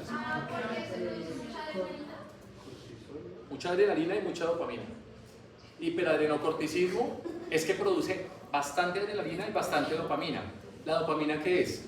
Una catecolamina endógena inotrópica positiva. ¿Qué es la dopamina? En este caso la dopamina es una catecolamina endógena inotrópica positiva. Catecolamina se produce en la médula adrenal, endógena, el cuerpo, inotrópica positiva, ya lo saben. Inotropismo, lucitropismo, cronotropismo, y el que más le volvamos corriente fue inotropismo. Inotrópico es que le da más fuerza al corazón, acorta las líneas de actina y de miocina y aumenta la contractibilidad, o sea la fuerza. Si la dopamina es inotrópica positiva, me va a aumentar la contractibilidad y también me va a generar, además se libera mucha ¿qué? Adrenalina y mucha noradrenalina. ¿Y son los neurotransmisores de quién? Del simpático. ¿Y qué hace el simpático en el corazón? Aumenta el ritmo cardíaco. ¿Y qué hacen los vasos sanguíneos? Vasoconstricción, y por ende aumenta ¿qué? La presión. O sea que un animal con síndrome de Cushing va a tener altos niveles de adrenalina, noradrenalina, dobutamina y por ende puede tener taquicardia e hipertensión. Por eso también está hipertrofia miocárdica. Podría tener hipertrofia cardíaca concéntrica, sí, podría. Ahora, muchachos, cuando les hablo de síndrome de Cushing, ya saben que es una excesiva actividad de quiénes? ¿Cuál creen que es la razón por la cual se genera eso? ¿Cuál será la principal causa para que la glándula adrenal esté produciendo más de la cuenta? ¿Un qué? Un tumor. Entonces las principales causas que conllevan un síndrome de Cushing son tumores. Ahora les pregunto, la glándula adrenal, todo eso que produce, lo produce, pero bajo el estímulo de quién? ¿Cómo trabajan las glándulas? ¿Cómo trabajan? Los ovarios, las adrenales, la tiroides, ¿cómo trabajan? El páncreas, ¿cómo trabajan? Con el eje hipotálamo hipofisiario. O sea, es un eje neurohormonal. Eje hipotálamo hipofisiario, órgano blanco. En el caso de la hipófisis, ella produce una hormona que se llama ¿cómo? ACTH, que es la hormona adrenocorticotrópica. ¿Listo? Hormona adrenocorticotrópica. ¿Y qué hace la hormona adrenocorticotrópica? Se sintetiza en la hipófisis y estimula ¿a quién? Adrenocorticotrópica. ¿Qué está estimulando? La corteza adrenal, adrenocorticotrópica. O sea que ella estimula la corteza adrenal y al estimularla va a producir cortisol y todo esto, ¿cierto? O sea que, ¿dónde puede estar el tumor en un síndrome de Cushing? En la hipófisis o... Si un perro tiene un adenoma pituitario, un tumor en la hipófisis, produce mucha ACTH. Y si produce mucha ACTH, la glándula está sobreestimulada y responde de forma exagerada. Sería un síndrome de Cushing central. Pero también puede ser que produzca ACTH normal, pero la glándula responda de manera exagerada porque tiene un tumor. Síndrome de Cushing adrenal. En ambos casos son tumores. Ese es otro ejemplo para que veamos que las patologías las entendemos a partir de entender todo esto fisiológicamente bien. Dime. Si el tumor está en la hipófisis, también debería estar afectado a otros ejes, ¿no? O sea, digamos. Muy bien. ¿Sí? No solamente tiene signos de Cushing, sino que puede afectar el metabolismo hormonal, reproductivo, tiroides, etc. Y por ejemplo, los gatos lo que más comúnmente ocurre con un tumor en la hipófisis es que produce mucha GnRH, hormona del crecimiento. Y los gatos experimentan una enfermedad llamada hipersomatotropismo y son gigantes. Entonces un gato que crece demasiado podría tener un tumor en la hipófisis y tener hipersomatotropismo por aumento en la hormona de crecimiento. Entonces sí se afectan otras hormonas, claro que sí. Pero se afectan algunas líneas más que otras, dependiendo del tipo de tumor. En el caso de que sea central, podría tener hipotiroidismo y hiperadenocorticismo. Sí, muchos perros tienen Cushing e hipotiroidismo, pero muchos perros tienen un síndrome, un hipotiroidismo secundario al síndrome de Cushing. Pero eso ya después lo entendemos porque nos complicamos un poco. Bueno, ¿estamos así claros? ¿Me pasa la siguiente, por favor?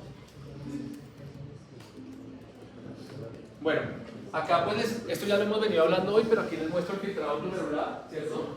Entonces vean, muchachos, cápsula de Bowman, espacio de Bowman, lo que hablábamos, aquí llega la arteriola aferente, el glomérulo es toda esta parte, esta es la cápsula de Bowman y este es el espacio de Bowman. Entonces vean que la sangre está llegando al glomérulo, está recorriendo toda la superficie glomerular y aquí se está produciendo como tal una reabsorción de nutrientes que continúa en la sangre o una eliminación de desechos que pasa al espacio capsular y pasa al túbulo proximal y ahí sigue por el resto de la nefrona. Entonces, filtrado glomerular y el primer segmento es el túbulo proximal. Después del glomérulo sigue el túbulo proximal. ¿Estamos hasta ahí claros? ¿Ven estas células? ¿Ven esta estructura amarillita de acá? Con los punticos negros. Se llama membrana basal. Ahí también hay unas células que se llaman células en borde de cepillo. Y resulta que eso tiene mucha importancia. ¿Por qué? Porque resulta que cuando ustedes vayan a la farmacología y vean que en farmacología hay fármacos nefrotóxicos, ¿qué quiere decir nefrotóxico? Ya el riñón. Ejemplo, algunos antibióticos son nefrotóxicos. Ejemplo, ¿han escuchado la gentamicina? Los aminoglucósidos son nefrotóxicos. Los AINES, antiinflamatorios no celulares, aspirina, ketoprofeno, etc., son nefrotóxicos. Estos fármacos nefrotóxicos afectan esta membrana basal y las células en borde de cepillo, o sea que causan daño renal por ese mecanismo. ¿Entiendes? Sí, sigue por favor. ¿Qué sigue? Devuelve un momentico. Entonces vean, sangre llega al glomérulo, espacio capsular, primer segmento túbulo, ¿qué? Proximal. Sigue, por favor.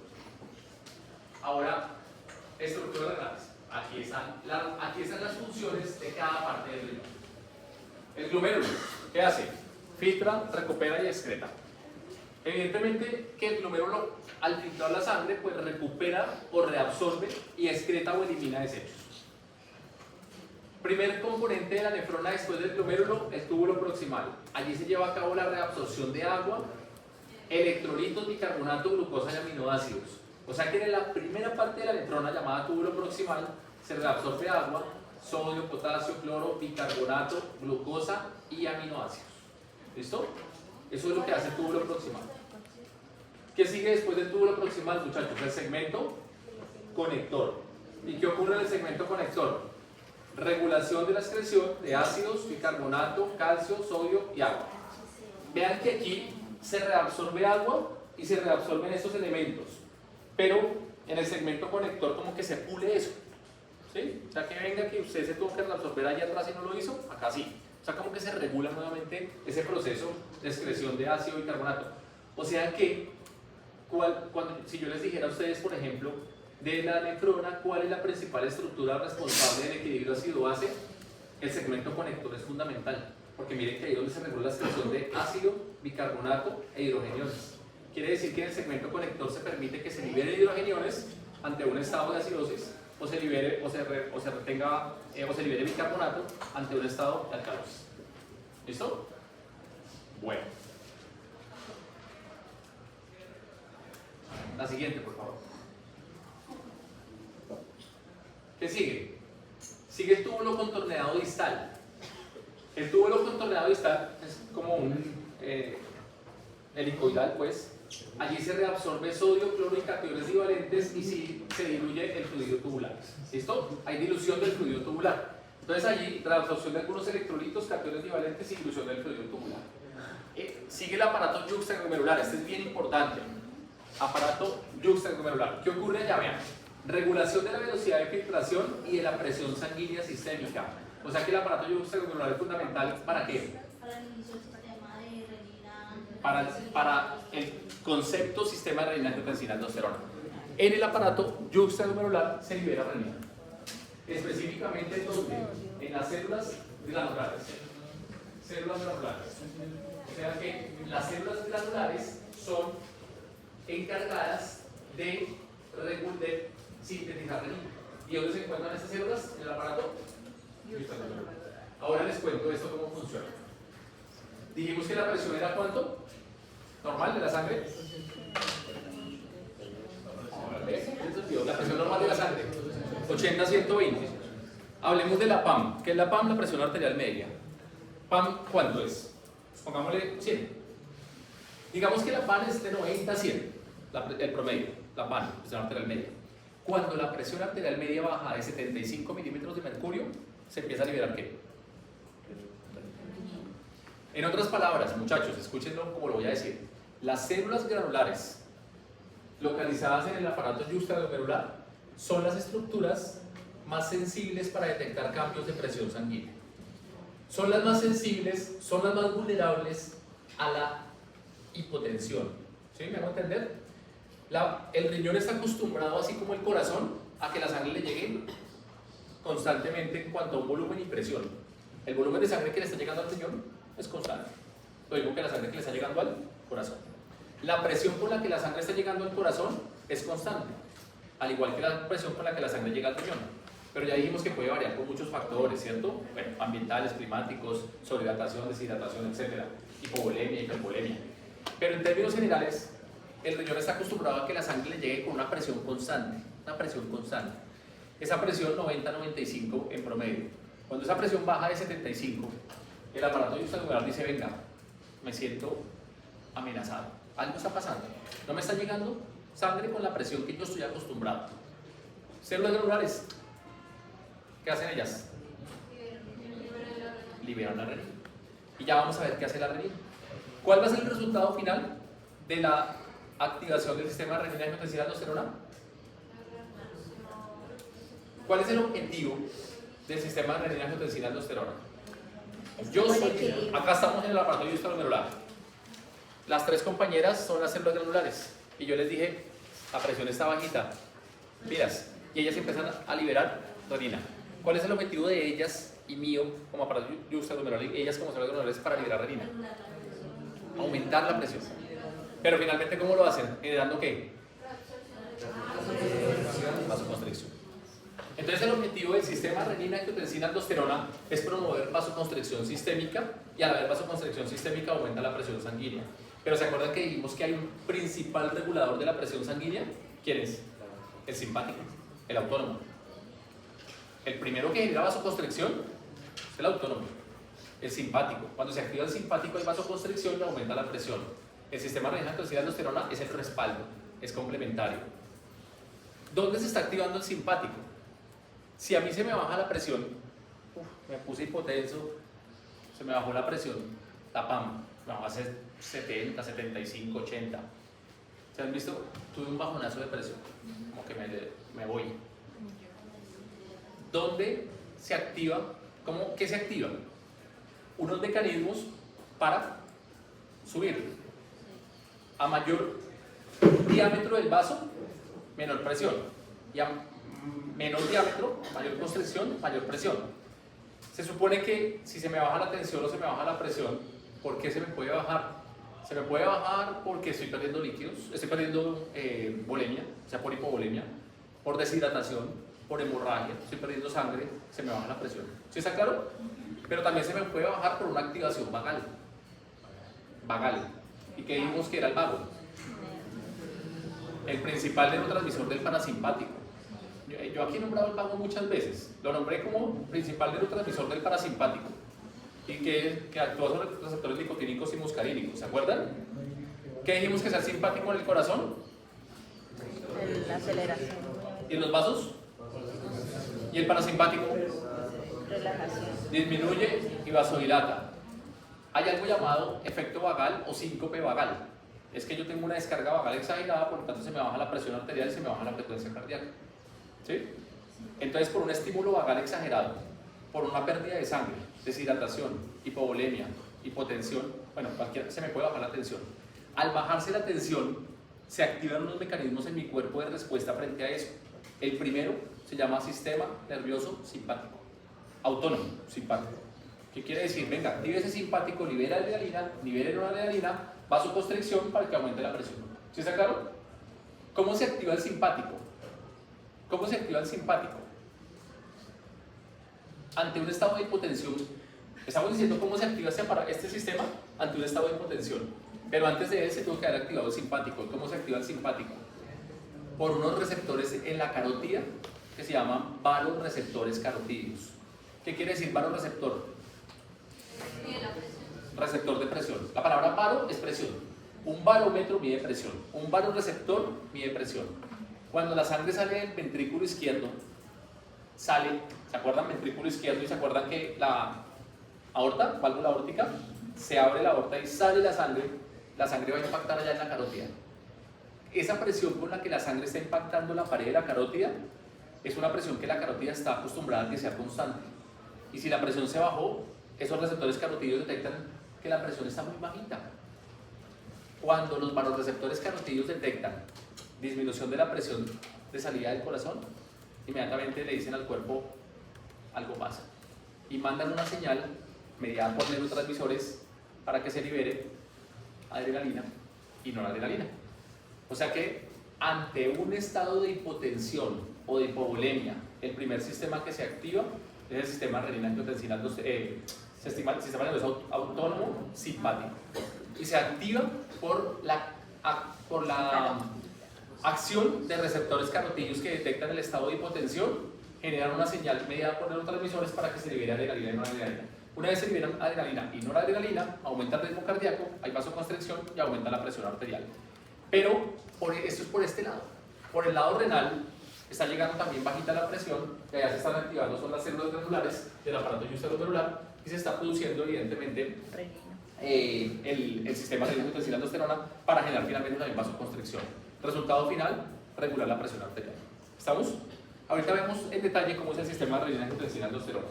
¿Qué sigue? Sigue la rama ascendente gruesa de la asa de Henle, donde se lleva a cabo la absorción de electrolitos, dilución del fluido tubular y generación de hipertonicidad medular. Entonces ahí digamos que en cada estructura está la función. Sigamos, por favor. Ramas descendentes delgadas de la asa de Henle. Ahí está la fisionomía súper desglosada, ¿no? Ramos descendentes derivados del asa de Henle. Mantenimiento de la hipertonicidad medular por intercambio a contracorriente. ¿Listo? Entonces allí se da el mantenimiento, o sea, se mantiene la hipertonicidad medular regulando un intercambio a contracorriente. ¿Qué ocurre en el conducto colector medular externo? Regulación de la expresión de agua, de agua, electrolitos y ácidos. Vean que esto ya había pasado por allá en el túbulo, en el túbulo proximal y en el conector, ¿se acuerdan? Y miren, sigue pasando. O sea, eso sigue pasando. O sea que es como si pasó de acá y aún logró escaparse, pero allá van a coger el mar. ¿Sí? Ese es el punto. Entonces ahí se sigue regulando la expresión de agua, de electrolitos y de ácido. En el conducto colector medular interno, regulación final de la expresión de agua, urea y ácido. O sea que ya es el último filtro para que se diga, venga, urea, vaya para la orina, salga de la sangre, no se quede ahí, y se regule también la expresión o la absorción de agua. Sigamos.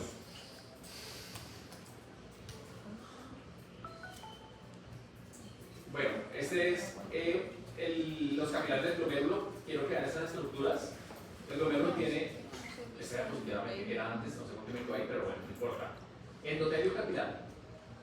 ¿Sí? El endotelio, o sea, la capa interna de los capilares del glomérulo, contiene fenestraciones que permiten el paso de agua y componentes no celulares. Membrana basal, que es una estructura no celular compuesta por glucoproteínas y colágeno tipo 4 y 5, proteoglicanos, lamininas, fibronectinas y entactinas. Vean, esta es la constitución de la membrana basal. Muchachos, hoy en día muchos estudios están enfocados en eso, en el colágeno tipo 4, 5, los proteoglicanos, la laminina, fibronectina y cómo yo puedo proteger la membrana basal del glomérulo a partir de los nutracéuticos o suplementos. Es bien interesante el tema. Y el epitelio visceral que tiene podocitos, y esos podocitos son células sensibles a muchos fármacos. Entonces, esa es la estructura glomerular. Sigue. Les decía en algún momento, hablamos de la velocidad de filtración glomerular, ¿se acuerdan? Y decían ustedes, ¿por qué se puede afectar la filtración? Y decíamos que por volumen o por presión.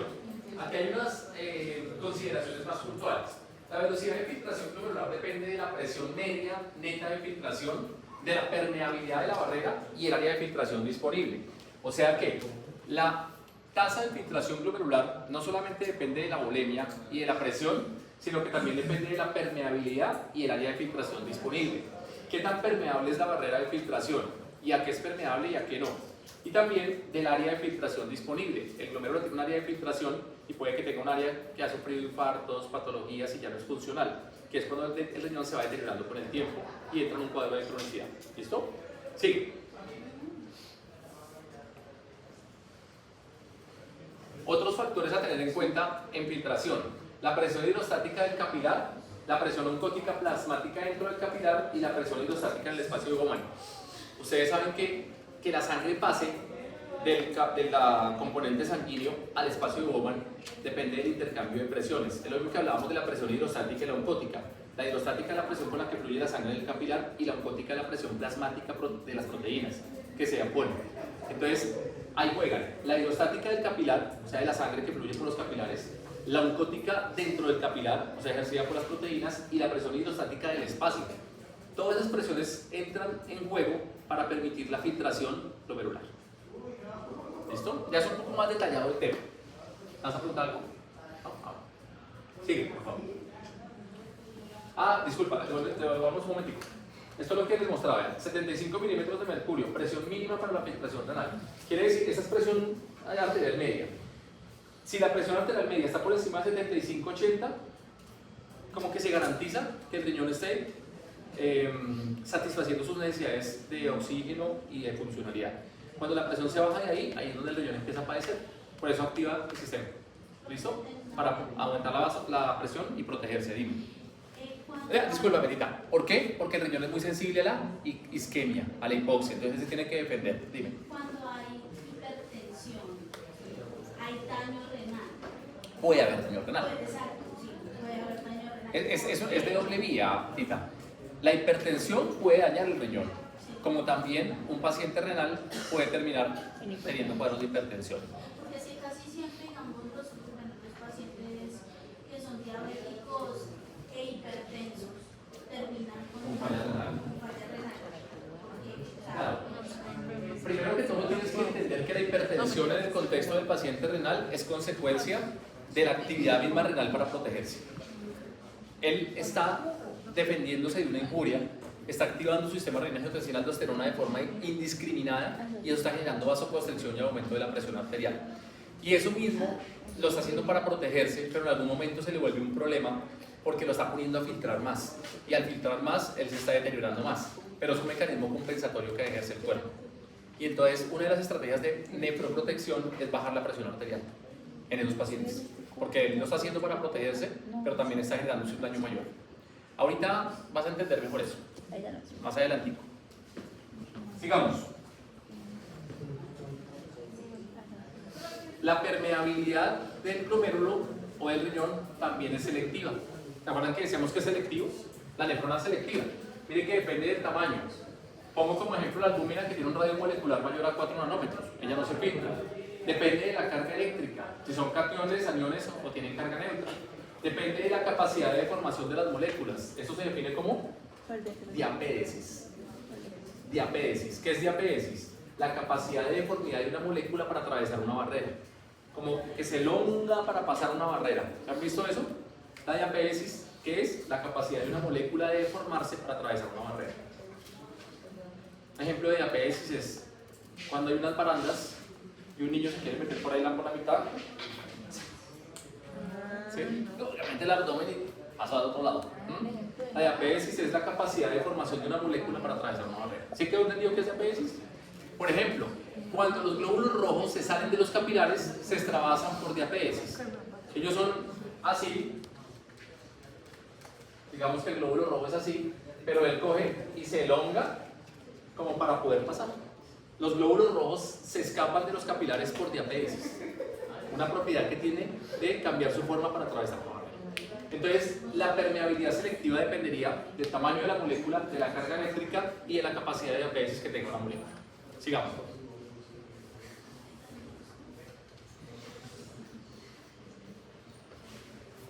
Reabsorción de solutos también depende de mecanismos como la bomba sodio-potasio, transporte activo e intercambio.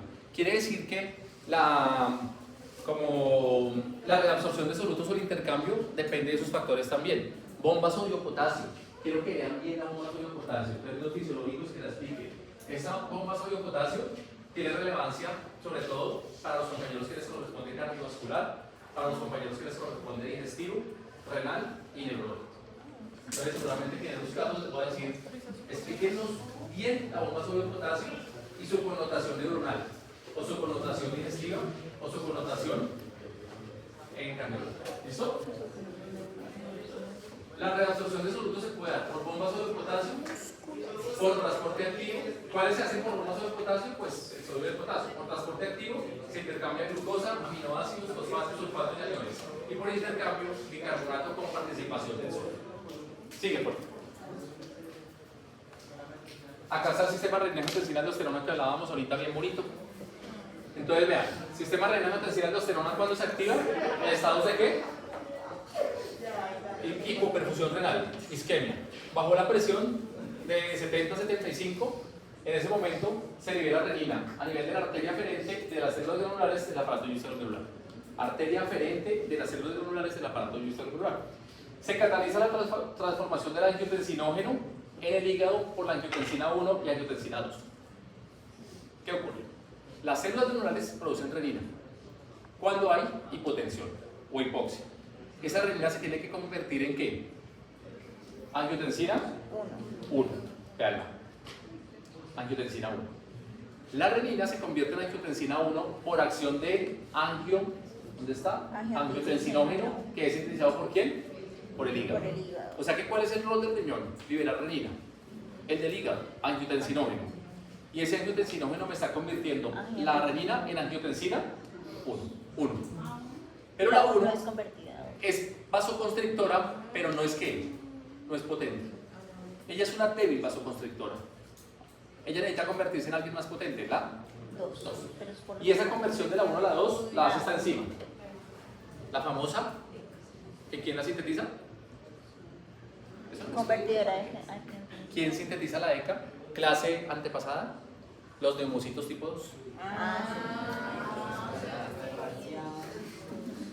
¿Sí se acordaban? ¿Cristian?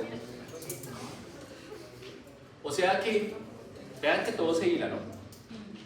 Las células normales liberan renina ante el estado de hipotensión o hipoxia, el hígado angiotensinógeno, vaya, me convierte la renina en angiotensina 1, circula la angiotensina 1 y los neumocitos 2, tipo 2 están produciendo ECA, enzima convertidora de angiotensina. ¿Y qué hace la ECA? Me está convirtiendo la angiotensina 1 en angiotensina 2. Y la angiotensina 2 es un potente vasoconstrictor. Resultado final, aumento de regulación de la presión. Es una forma de protegerse. Listo. Entonces aumenta la presión sanguínea. Ah, pero es que el sistema se llama renina-angiotensina. Aldosterona. O sea que nos faltó hablar de la aldosterona.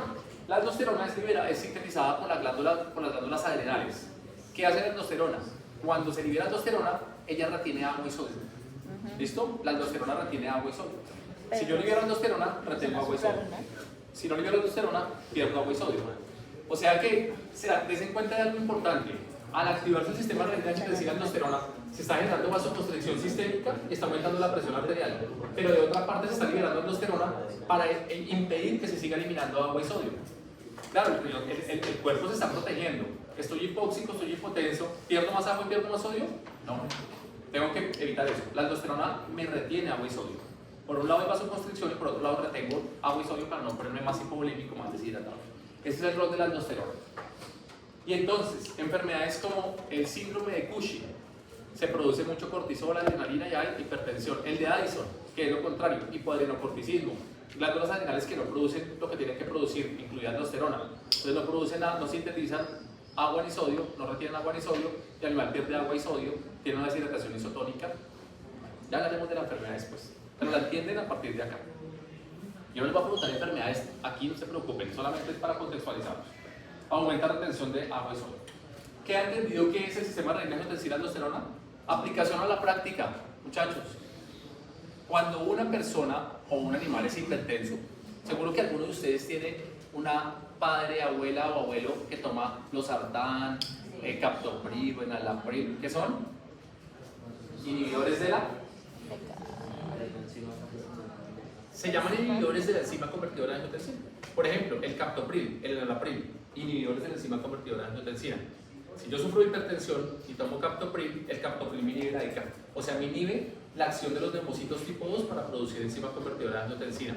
Conclusión, yo no tengo el vaso de angiotensina 1, angiotensina 2 y yo no tengo vasoconstricción. Se me regula la presión de esa manera. Los IECA, inhibidores de la ECA, hacen eso. O sea que puedo entender la farmacología desde la fisiología. Sí, es interesante. Vean que la memoria pues es importante, pero si usted pretende aprenderse todo de memoria, es complejo, pero si usted lo entiende, es más fácil. Hagan mapas conceptuales, hagan diagramas y van entendiendo. Es denso el tema, cojan la cúnica en estas vacaciones y apréndanse. Bueno, la siguiente, por favor. Ah, esto también es re interesante. Pónganle cuidado a esto, para que no se van a perder. Les decía yo, vamos a ponerlo práctico. Si un perro salió allí corriendo y lo cogió un carro y tuvo una lesión vascular, empieza a perder sangre, tiene una hemorragia, ¿cierto? Ustedes vieron el perro que está sangrando, ahorita que salgan de la universidad, lo recogen y se van corriendo para una veterinaria y lo llevan a una veterinaria y el perro está perdiendo sangre. Al estar perdiendo sangre se está poniendo ¿qué? Vamos a hacer un ejercicio aquí rápido. Se está poniendo hipovolémico e hipotenso. ¿Estamos? Se le está bajando la volemia porque está perdiendo sangre y se le está bajando la presión por lo mismo. Entonces ustedes corren con el perro y el perro va en hipotensión e hipovolemia franca. Le están parando ahí, se quitaron ustedes la camiseta, el saco y le están trancando el sangrado como para que no pierda tanta sangre y alcancen a llegar. Pero al hombre se le está bajando la presión sanguínea y la volemia. Ante la disminución de la presión sanguínea y de la volemia, empieza a responder ¿quién? El autónomo. La sangre que está llegando, el corazón le está llegando menos volumen, porque tiene hemorragia. Y el corazón empieza a darse más la pela, ¿no? ¿Pero por qué se da la pela? Porque cuando está llegando la sangre del corazón y el corazón la bombea, está bajando el volumen y está bajando la presión. Ahora los vasoreceptores carotídeos están detectando eso. Y entonces, ¿qué hacen? Activan al autónomo. Activación, simpático. Hágale, hermano. Se libera adrenalina, noradrenalina. Efectos sobre el corazón, aumentar el ritmo. Sobre los vasos sanguíneos, constricción. Aumenta la presión. El perro se está defendiendo mientras las niñas llegan al veterinario. Se activó el sistema renal, el autónomo, aumenta. ¿Y el corazón cómo está? Taquicardia, compensatoria. ¿Puede experimentar una hipertensión? No, está compensando más bien una hipotensión. Listo. Hasta ahí va el perro. Asimismo le está llegando poca sangre a los riñones o con un volumen disminuido y una presión disminuida y se está activando el sistema renal angiotensina aldosterona, mecanismo secundario para que el animal haga vasoconstricción y aumente la presión. ¿Y qué hace la aldosterona? Inhibe la eliminación de agua y de sodio. Entonces él no va a orinar durante ese... Si él durante esa fase se pone a orinar, se descompensa más, él no orina, se retiene agua y se retiene sodio. Se está compensando. Cuando ellas llegaron allá donde las doctoras o de los médicos, ellos ya saben todo esto y saben por qué está taquicárdico y saben qué está pasando con el sistema autónomo y con el simpático, ¿cierto? Y saben qué hacer para que el animal responda. Muchachos, les cuento algo. ¿Qué pasa si aumenta la presión sistémica? El resultado de todo esto que estamos hablando como medida de protección es que aumenta ¿qué? La presión arterial sistémica. ¿Sí estamos? Al aumentar la presión sistémica, ¿qué pasaría con la filtración glomerular? Ya dijimos al comienzo, aumentaría. A mayor presión, mayor filtración. Si aumenta la presión, porque tengo que aumentar mi presión porque si no me muero, porque estoy perdiendo sangre, también voy a filtrar más rápido. Y si yo filtro más rápido, ¿voy a qué? ¿A perder? Más líquido y voy a orinar más. ¿Sería eficiente el mecanismo de esa manera? Entonces hay un tercer sistema.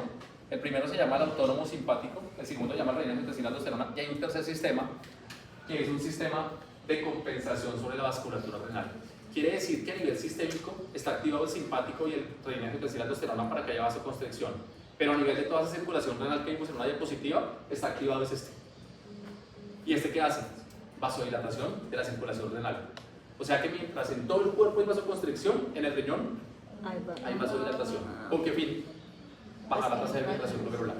¿Y quién actúa compensando sobre la vasculatura renal? El sistema prostaciclina, calicreína-silina. El sistema calicreína-silina. O sea que ahí les presento al tercer sistema. Calicreína-silina. Pero yo les pregunto por allá, Lina, ¿qué hace el sistema calicreína-silina? Él se encarga de la compensación sobre la vasculatura renal en cuadros de hipotensión y hipoperfusión. ¿Cómo así? Explícame eso. Pues que en un cuadro de hipoperfusión o hipotensión, el animal activa su sistema simpático, su sistema renina angiotensina aldosterona, aumenta la presión sanguínea sistémica, pero en el riñón necesitamos que sea todo lo contrario. Haya vasodilatación para que baje la tasa de filtración. Al activarse este mecanismo en la circulación, en la vasculatura renal, a nivel renal hay vasodilatación, baja la tasa de filtración glomerular y él va a orinar menos para compensar el déficit que están presentando.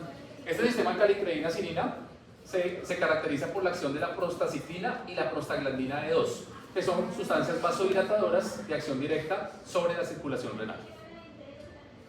Siguiente, por favor. Bueno, y finalmente, producción hormonal. La producción hormonal ya habíamos dicho que son principales, bueno, ya lo hemos dicho, renina, eritropoyetina. También están las endotelinas. Son hormonas peptídicas sintetizadas en el conducto colector, células endoteliales y asa de G, que actúan sobre receptores específicos, incrementando la secreción de cloruro de sodio y agua. Otras hormonas de interés, ¿listo? Endotelinas. ¿Qué hacen? Incrementan la excreción de cloruro de sodio y agua. O sea que, por un lado, la aldosterona, ¿qué me está haciendo? Ella me está inhibiendo la eliminación de agua y de sodio. Estas me están desestimulando eso. O sea que si yo necesito reabsorber el agua y sodio, es bajo la acción de la aldosterona. Pero cuando necesito lo contrario, se inhibe la aldosterona y se activan las endotelinas. Sigamos. Sí, y aquí están las demás hormonas. Eritropoyetina, que ya lo explicamos ampliamente. Lo que son nefrinas, integrinas y selectinas tienen que ver es con procesos más que todo de tipo inmunológico. ¿Listo? Integrinas, nefrinas, selectinas, procesos inmunológicos. Y el 1-alfa-25 dihidrocolecalciferol, que tiene que ver con el metabolismo de la vitamina D y el calcio. Y tiene todo que ver con una glándula que es la paratiroides. ¿Listo? Que la paratiroides tiene que ver con el metabolismo del calcio y la vitamina D y la calcitonina. Eso lo vemos en endocrino. Entonces, 1-alfa-25 dihidrocolecalciferol, otra hormona sintetizada por los riñones. Sigamos, por favor. El equilibrio hídrico ya lo explicamos aquí en el tablero. Tasa de filtración 3.7 ml por kilogramo minuto, producción de orina 12 ml por kilo hora. Esto lo dijimos cuando presión arterial, consumo de agua, tasa de filtración y producción de orina, ¿se acuerdan? Y entonces hablamos de que en condiciones de oliguria o anuria, el animal va a producir orinas, va a orinar poco pero muy concentrado. Vean lo que dice ahí. En escasez de agua, la producción de orina tiene osmolaridad 7-8 veces mayor que el plasma, o sea, una orina hipertónica. Mientras que en sobrecarga hídrica se producen orinas hipotónicas aproximadamente con 100 milosmoles por kilo de agua.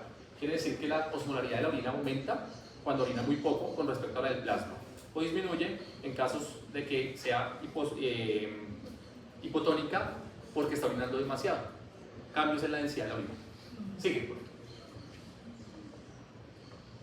Equilibrios y bases también ya lo dijimos, la sustancia es tapón, carbonatos, sulfatos, hemoglobina y bicarbonato, los pulmones por la eliminación de CO2 y los riñones eliminando exceso de hidrogeniones o reabsorción de bicarbonato, el caso que sea necesario. ¿Sigue? Y finalmente, ya para terminar, ya nos vamos. ¿Qué pasaría entonces cuando un animal tiene una falla renal? Si es aguda, él casi no alcanza a tener sintomatología porque es un evento relativamente rápido. Pero si es crónico, la literatura habla de que la enfermedad renal crónica se define, es una definición súper histórica, o sea, antigua. Pérdida funcional de más del 75% de las nefronas. Si ese riñón, más del 75% de sus nefronas están dañadas, ahí se habla de una enfermedad renal crónica. ¿Qué quiere decir? Que las nefronas ya no sirven, se murieron. O sea que el riñón está trabajando por ahí con el 20 o menos por ciento de su capacidad. Y el 20% de la capacidad renal será suficiente para todas las funciones que estamos hablando del cuerpo, balance homeostático, todo eso que estamos hablando. Hermano, 20% de nefronas se quedan cortas para hacer todo lo que tienen que hacer para regular la homeostasis del cuerpo. Y es ahí donde vienen los signos clínicos. ¿Y cuáles serán los signos clínicos en un paciente con enfermedad renal crónica? Traduzcan todas las funciones a lo patológico. Filtra, ¿tiene que reabsorber nutrientes? Pues no reabsorbe nutrientes, o sea que se pierden nutrientes. O sea que un signo clínico, ¿cuál podría ser? La caquexia, la pérdida ponderal, ¿cierto? Adelgazamiento. Debería eliminar desechos si los estaba acumulando. Uremia, toxemia, encefalopatía de origen renal, signos neurológicos, desequilibrio hidroelectrolítico, desequilibrio ácido-base, arritmias por ende, no produce eritropoyetina. O sea que la anemia podría ser un signo de enfermedad renal crónica. Claro, la anemia. Alteración en la regulación de la presión arterial porque ya es crónico y ya no lo hace, se descontroló el sistema. Todo lo que él debería hacer no lo está haciendo y es ahí donde tenemos las características de un paciente renal con algo llamado síndrome urémico. Y todo está relacionado con la disfunción renal. ¿Listo? Ya después entenderemos más en detalle las enfermedades.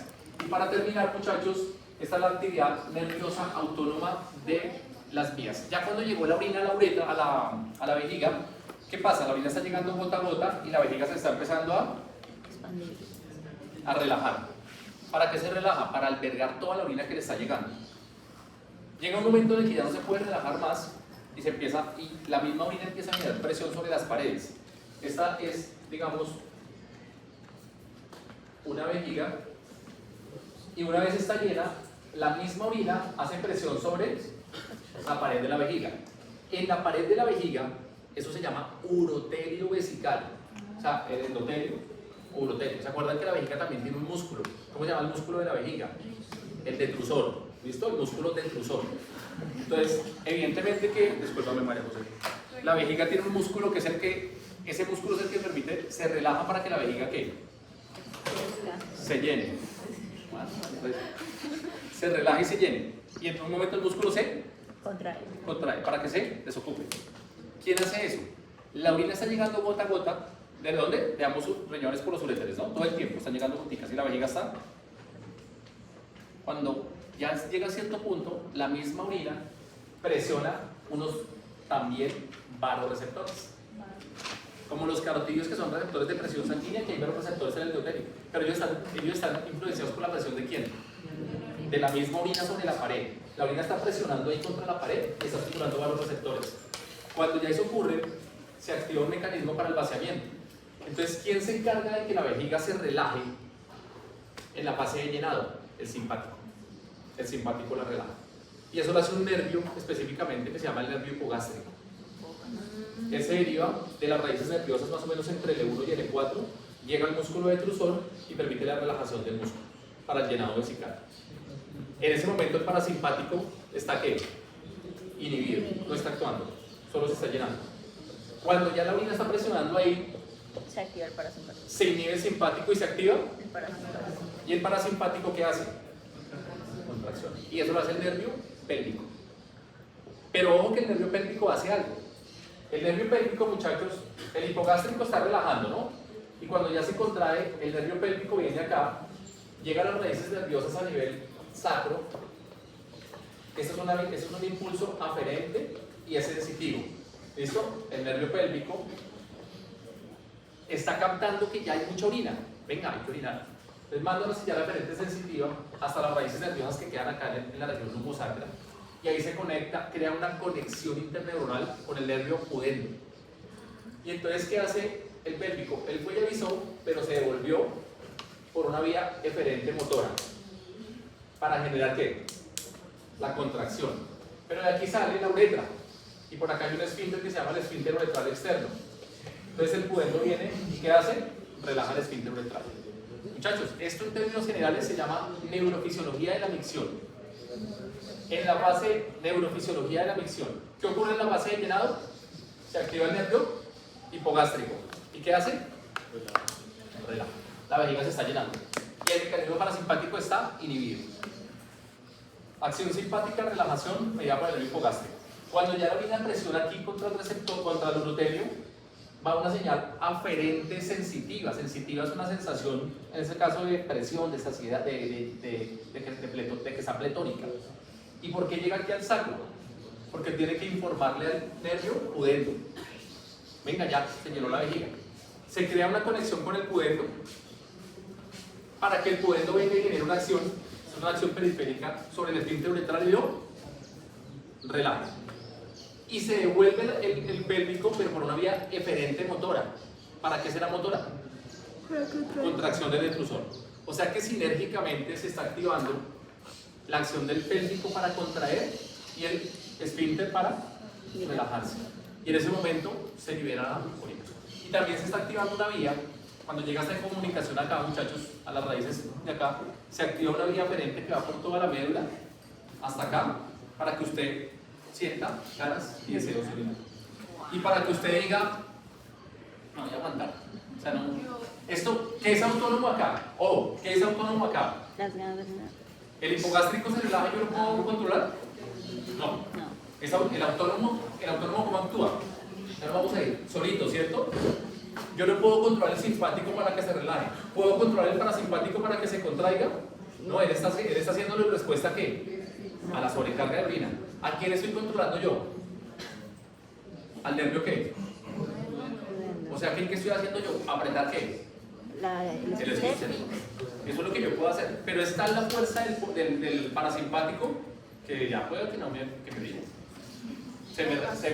De momento no se me relajó el esfínter y chao, se me orina. ¿A quién nosotros podemos tener mejor control de esa actividad? ¿Un viejito o un niño? No, por dos razones. Porque los nervios pierden mielina y ya no conducen el impulso nervioso bien. Y porque el músculo liso que se encuentra aquí en la uretra se vuelve más plácido. Entonces ya no tiene tono y se les escapa la orina. La incontinencia se puede explicar a partir de ahí. Yo tengo un paciente ahorita, pastor alemán, que tiene una patología en la que hay una desconexión entre el detrusor y esta función neurológica. Entonces cuando se activa el pélvico, para contraerse no se relaja el esfínter y el perro entra en una crisis porque tiene ganas de orinar pero no puede. Y es una disinergia entre el detrusor y el esfínter uretral, entre el pélvico y el autónomo y el pudendo. Interesante también, muchísimo. Bueno, eso todo lo que está ahí, lo que estoy explicando ahí. Sigamos, por favor. La siguiente, y ahí con la iguana terminamos esa parte. Entonces, muchachos, esa es la fisiología que quería compartirles renales. ¿Está interesante o no? Sí. Es muy chévere. Pero, muchachos, vayan ligándola con cardio, con digestivo, porque todo es sistémico. Entonces, muchachos, paso a seguir. Mañana vamos a hablar de músculo esquelético y neurológico. Y ahí yo termino. Desde te decía, Sistema endocrino. va con neuroendocrino. Entonces, yo hablaré lo que alcance mañana de músculo y neuroendocrino. De aquí también me quedó faltando, pero es que eso lo vamos a ver con los talleres. Es que sería muy egoísta de mi parte no dejarlos a ustedes que también hablen. Yo creo que están que se hablan en esos talleres. Entonces, les decía ahorita, antes de que tú llegaras, que hoy les envío los talleres para que por favor ya tienen fechas y todo. Entonces, por ejemplo, a los de geniturinario les va a tocar hablar de la fisiología de la próstata, ¿sí? Más no de la reproducción, pero sí testicular, tipos de células y eso. Son preguntas complementarias que va a colocarse en el taller. Mañana vemos músculo y neuroendocrino, y lo que no alcance va en el taller complementario en la siguiente semana. Entonces mañana nos vemos a las 2, vemos músculo y neuro, ya les envío talleres y el fin de semana, mejor dicho, le dan duros los talleres para la otra semana. ¿Alguna duda?